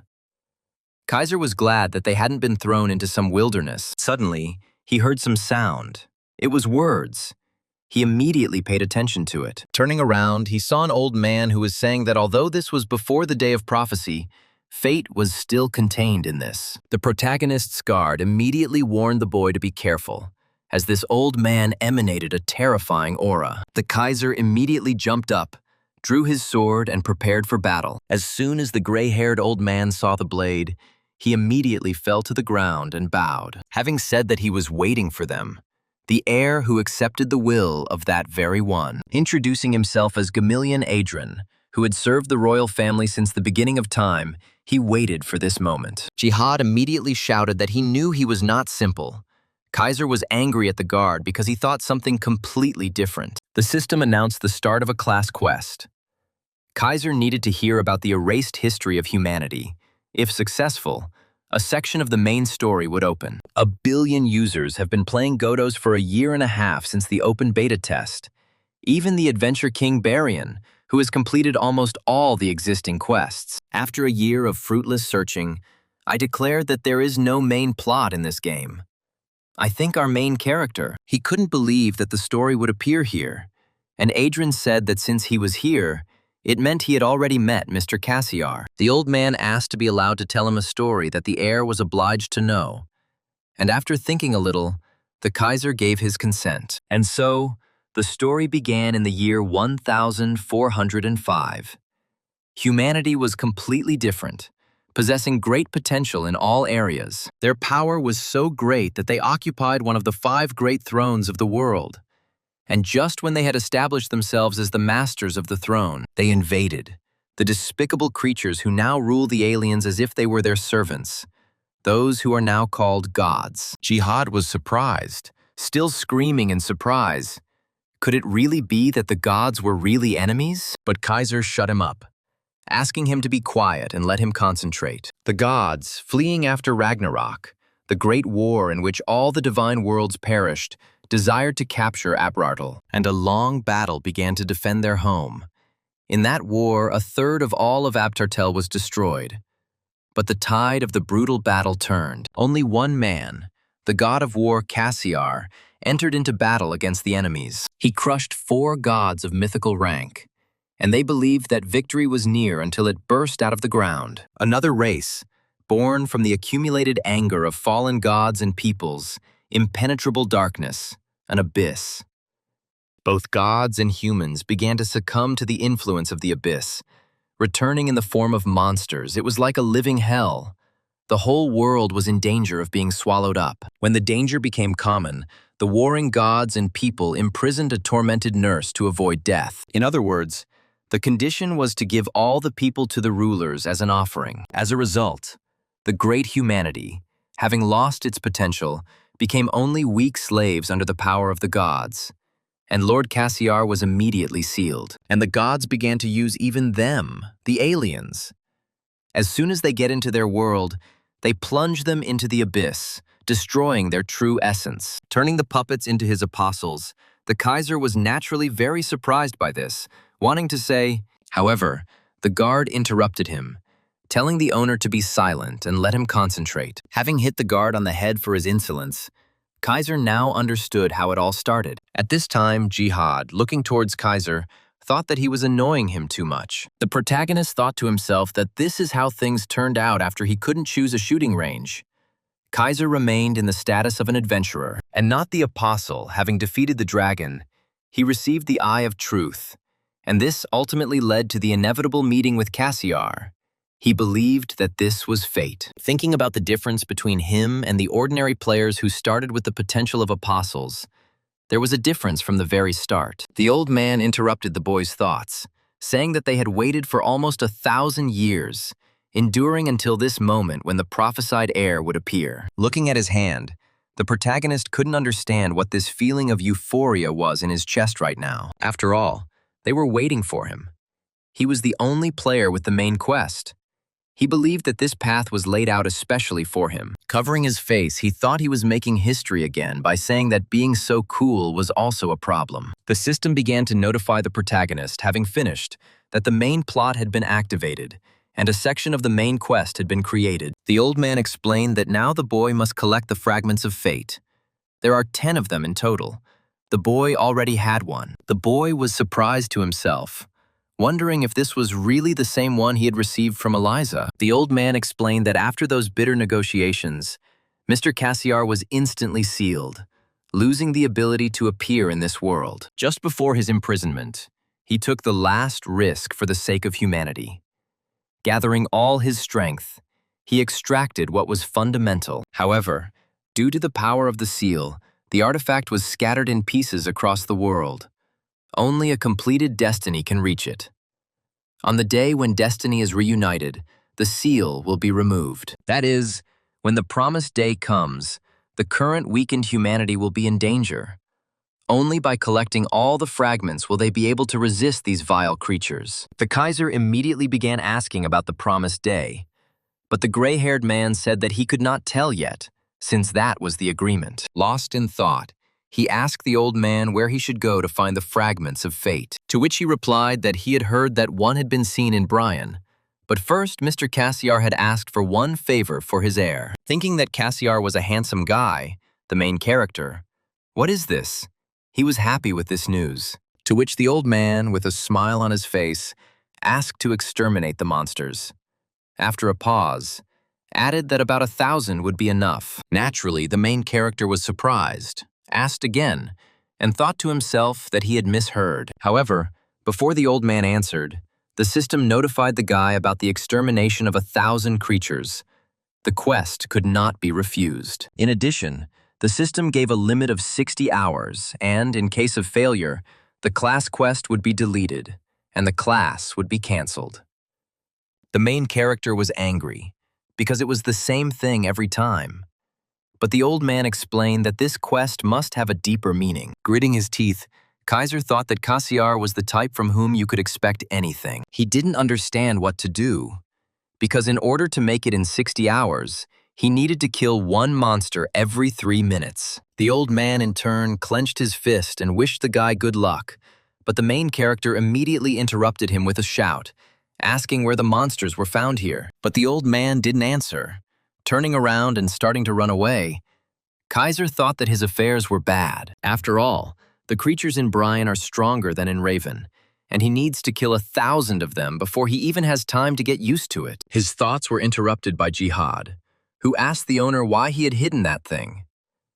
The guy did not understand what they were talking about and asked again, and the goblin explained that he was talking about a curiosity, long, thick, and strong, which Cassiar took out of his pants. The Kaiser immediately shouted that this was 1,000 changes, asking never to describe this thing like that again. Exhaling heavily, the protagonist grabbed it tighter, deciding that he would just test what this thing was capable of. Looking at the characteristics, the black-haired man was surprised that it was of mythical rank. It was the first time he had seen such a thing.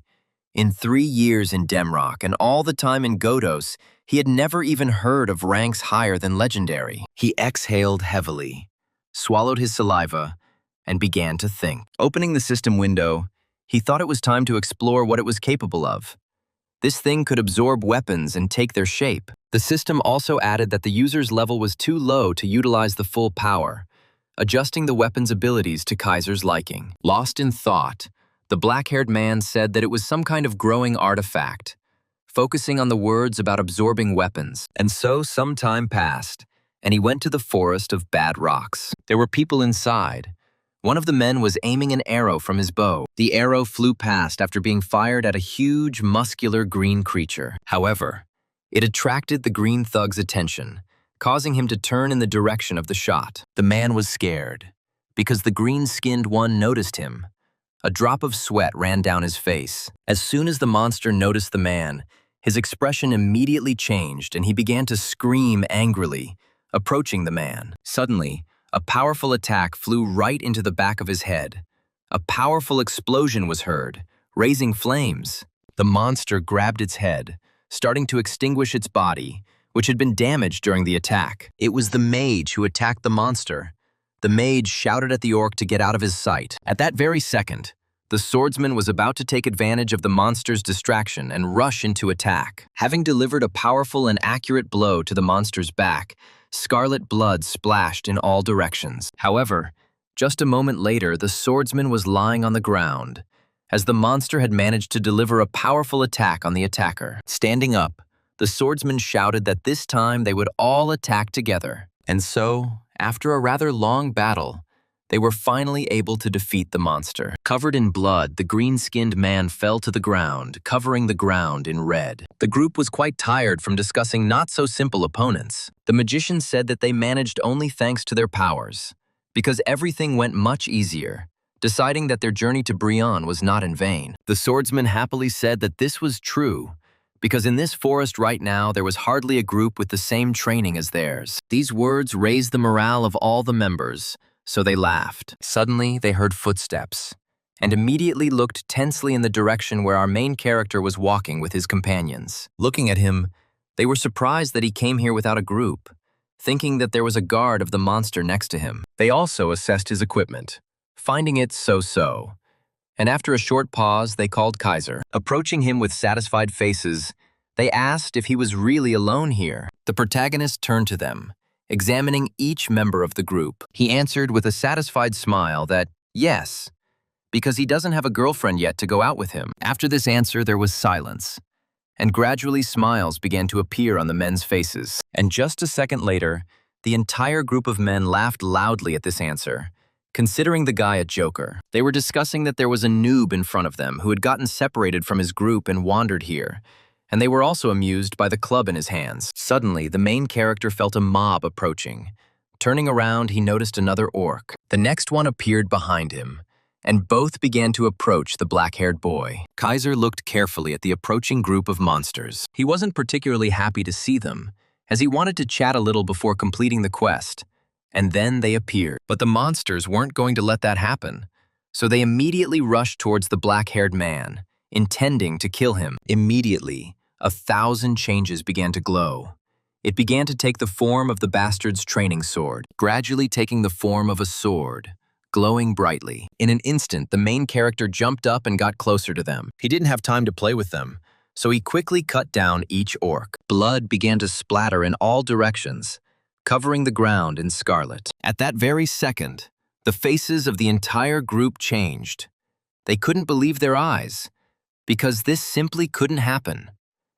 The leader of the group asked his people what had just happened, hoping to hear what he had imagined. However, looking towards our main character, every man wondered who he was. And now, the guy standing in front of them, the one they had just been laughing at, was standing in a fighting stance. The brown-haired man standing behind him wondered if he had imagined it. He said out loud that it was definitely a staff, but he turned into a sword, not believing that such a weapon existed in Godos. At this time, the next angry orc was already approaching the black-haired guy. Turning in his direction, the protagonist looked at him with a terrifying gaze. Immediately, the 1,000 changes began to glow even brighter, changing its shape. In an instant, it transformed from a huge sword into an assassin's dagger. The magician, noticing this, shouted that it had become another weapon again, not believing what was happening. And the main character threw a dagger towards the orc, thereby killing him. The leader of the group did not understand what was happening, because he kept taking out some kind of unseen weapon. They looked at the bloody body of a huge orc with a dagger sticking out of his chest. Having said that he didn't even think that he could take him out with one blow,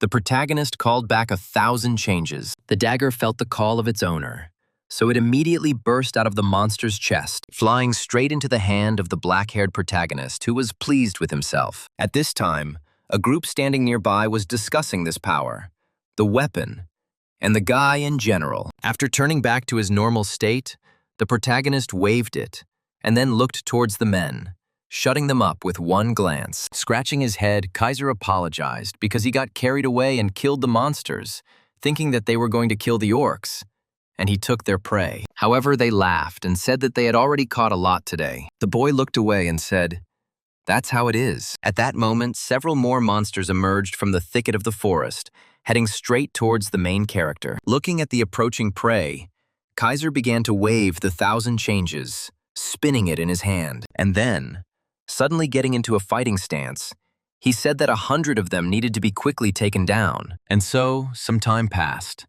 The air was thick with the smell of blood, and around the guy lay a huge number of dead orcs. Exhaling heavily, he said that it was not enough, asking if they would throw him more orcs. However, after looking around, he noticed that there were no people around.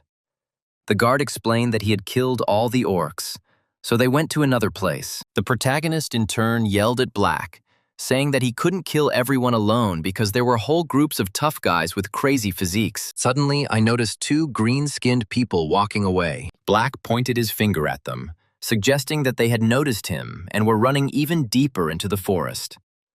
Kaiser laughed because the monsters sensed a predator in him. I thought to myself that it felt like I had leveled up so much after the graduation quest in Raven. Moreover, the weapon received as a reward turned out to be much more powerful than the boy expected. While stretching his body, he suggested taking a little rest and slowing down the pace. Jihad supported him, because it was worth it for the others to enjoy the hunt too. Suddenly, Kaiser's face changed. He didn't understand why he had to share his spoils. At that very second, 1,000 changes began to transform into Raven's black spear. As he charged, he shouted that he would try to graduate with an S rank. Immediately after these words, he began to cut down the orcs left and right, not giving them a chance to escape. He had no intention of leaving anyone behind after killing every creature he encountered here. And then, at some point, the counter reached 127, and just a moment later, the number of killed monsters reached 162, and then 208. A few minutes later, the number of monsters killed reached 249. The orcs had already started to run away as fast as they could after the main character, but he had no intention of stopping, continuing to chop them down. Now the orcs were not making angry roars, but rather roars of requests to be left alone. Suddenly, the main character's body stopped. He felt a wild heaviness. This meant the end of the session. 3 minutes remained. The black-haired man said with heaviness that that was apparently all for today. Hearing these words, it seemed as if the orc breathed a sigh of relief. Suddenly, the main character rushed towards him again, shouting that he needed to quickly kill another one to make it exactly 250. But he was stopped by the activation of the Eye of Truth. The guy's eyes began to glow with a bright yellow light. He stopped and wondered what was going on. Black fell next to him, who, having stood up, began to shout at the owner that he was completely restless, asking him to stand for at least a minute. But the protagonist interrupted him, pointing into the distance, asking if he saw a red light on the rock. The protagonist's guard began to peer carefully into the distance, where the owner was pointing. However, no matter how hard he tried, he said that he saw absolutely nothing there. Having said that if it glows, it means there is something important there, the boy began to climb the rock. And so, having reached the top, Black noticed, asking what it was all about. Touching it, the protagonist thought that for the first time in a long time, the Eye of Truth had worked.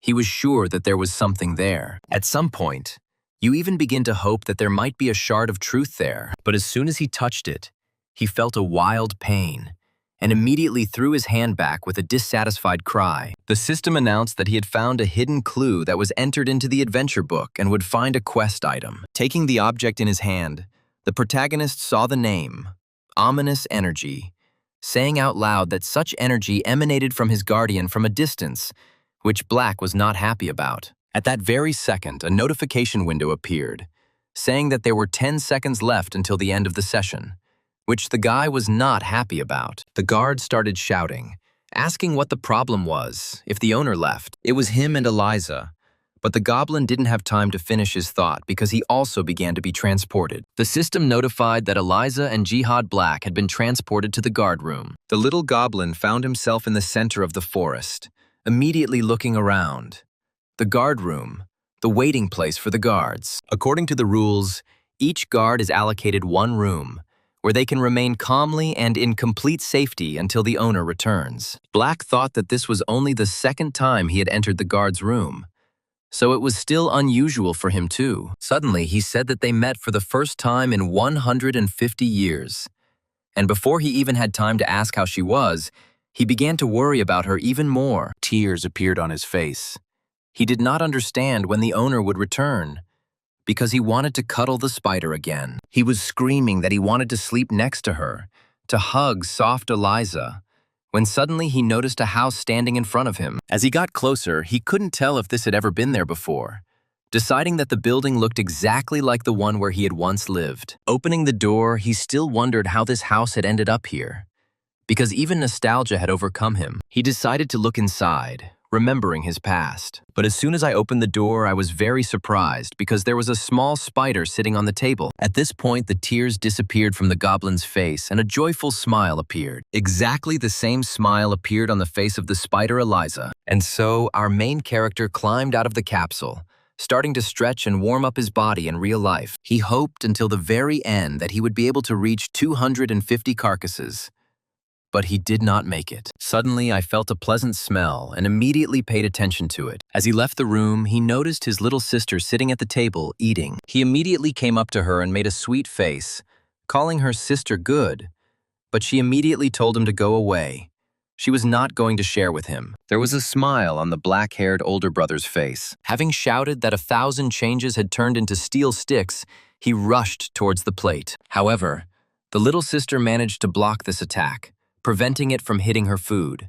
Exhaling heavily, the protagonist shouted that this orc was too strong, while his sister called the guy a slug. She asked her brother to come back to reality, believing that he was a complete zero in games, not understanding why he was showing off. However, the brother got angry, asking if she had ever seen him play, and also if she had ever heard about the main quest. Without answering these questions, the black-haired girl asked her brother if he had already joined any guild, to which he immediately said no, adding that he wasn't even thinking about it yet. Laughing, the girl asked if the scouts had ever even approached him. Gritting his teeth, his brother shouted, asking what difference it made since he would eventually become #1 anyway. She threw up her hands, not understanding how he was going to achieve this, since he wasn't in the top 10 guilds and wasn't even close to being as handsome as Burrs. She also added that he doesn't have 100 million views on YouTube, but his older brother shouted at the top of his lungs that he would succeed. And then he started to leave, and his sister asked why he had become so confident in himself. But the main character didn't answer her, continuing to walk away. Suddenly, turning sharply, he still managed to grab some food, which angered his little sister. And so, sometime later, the boy was already sitting at the computer. He couldn't believe that she dared to provoke him.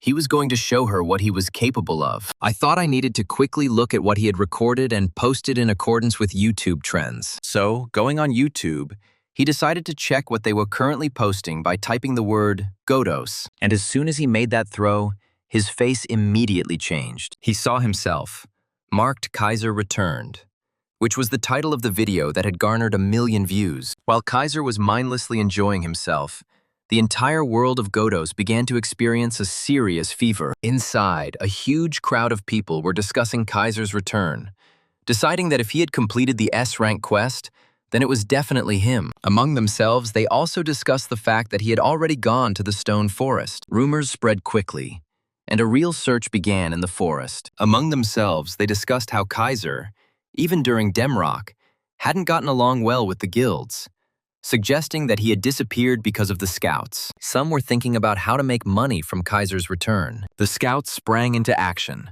The guild leaders couldn't believe that the boy had turned down all the offers. When discussing Godos without a guild, you quickly hit a ceiling, not understanding what the guy is thinking. The leader of the Hero Guild said that Kaiser decided to challenge all the guilds at once. The main character was shocked by the flow of such a huge amount of information about him. The more he read, the more he did not understand when he managed to say that he despised guilds. Although, if you think about it, there was some truth to it. Deciding that while attention was focused on him, he needed to put something out, even with poor editing. After posting the video, he went to bed and said that he was currently on the hype train. He was interested in how many views it takes to make money. And then he even thought about a Ferrari, but immediately dismissed these thoughts because he didn't have a license. And so, with thoughts of wealth, he fell asleep, and morning came.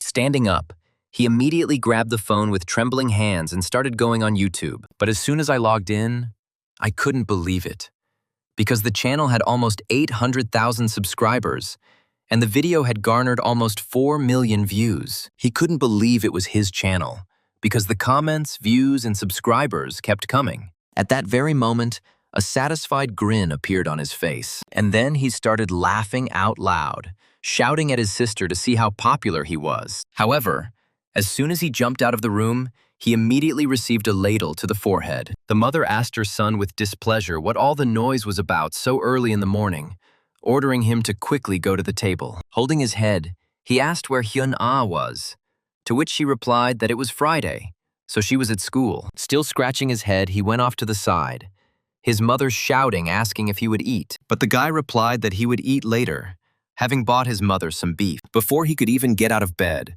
the protagonist sat back down in the capsule and entered the game. He couldn't stop being happy and decided that he needed to post another video, because that way, he could reach the world level. The system notified that the loyalty level of the Jihad Guardian had increased, causing Guardian Eliza to awaken. At that very second, Jihad Black emerged from the portal, happy to see his master. The protagonist again noticed the goblin's insolent behavior, but he said that they were his own. Kaiser noticed that he had changed, and the goblin was glad to hear such words from his master. He also noticed that Eliza had changed color, and that some kind of necklace had appeared on her neck. Black explained that when they were in the guard room, Eliza's body suddenly glowed and changed color, and she was wearing her favorite necklace, which they found in the guard room. The main character did not understand why they ended up in the same room, nor how they were able to find some necklace there. Scratching Eliza, Jihad said that this was apparently a gift for the spider's good behavior. The protagonist did not understand how this worthless goblin standing in front of him could influence Eliza. Suddenly, he heard human screams that they had found Kaiser. Immediately, a huge crowd came running to the cry. They discussed the guy standing in front of him, as well as his worthless guard. Our boy wasn't going to answer them. He turned around and was about to leave. After all, recruitment into various guilds immediately began. Everyone wanted to get him, promising the best conditions. Seeing the protagonist's disinterest, they immediately surrounded him, not intending to let him escape. The guard didn't understand what was happening, and the main character himself wasn't happy with such popularity. With a smile on his face, he said that it seemed he couldn't escape his popularity. He asked if they had never seen celebrities before, saying that he would take a photo with each one in turn. However, the crowd was not so inclined. They were shouting that the guy was not yet of a very high level. They were going to grab him. The black-haired boy exhaled heavily and thought that it hadn't worked. Immediately, 1,000 changes began to shine, transforming into a silver shield. Taking a fighting stance, Kaiser shouted that the photographs would apparently not work, and then he threw it behind his back, gritting his teeth, realizing that time was against him. Shouting that he had the right to use his form, he waved his shield at the approaching crowd.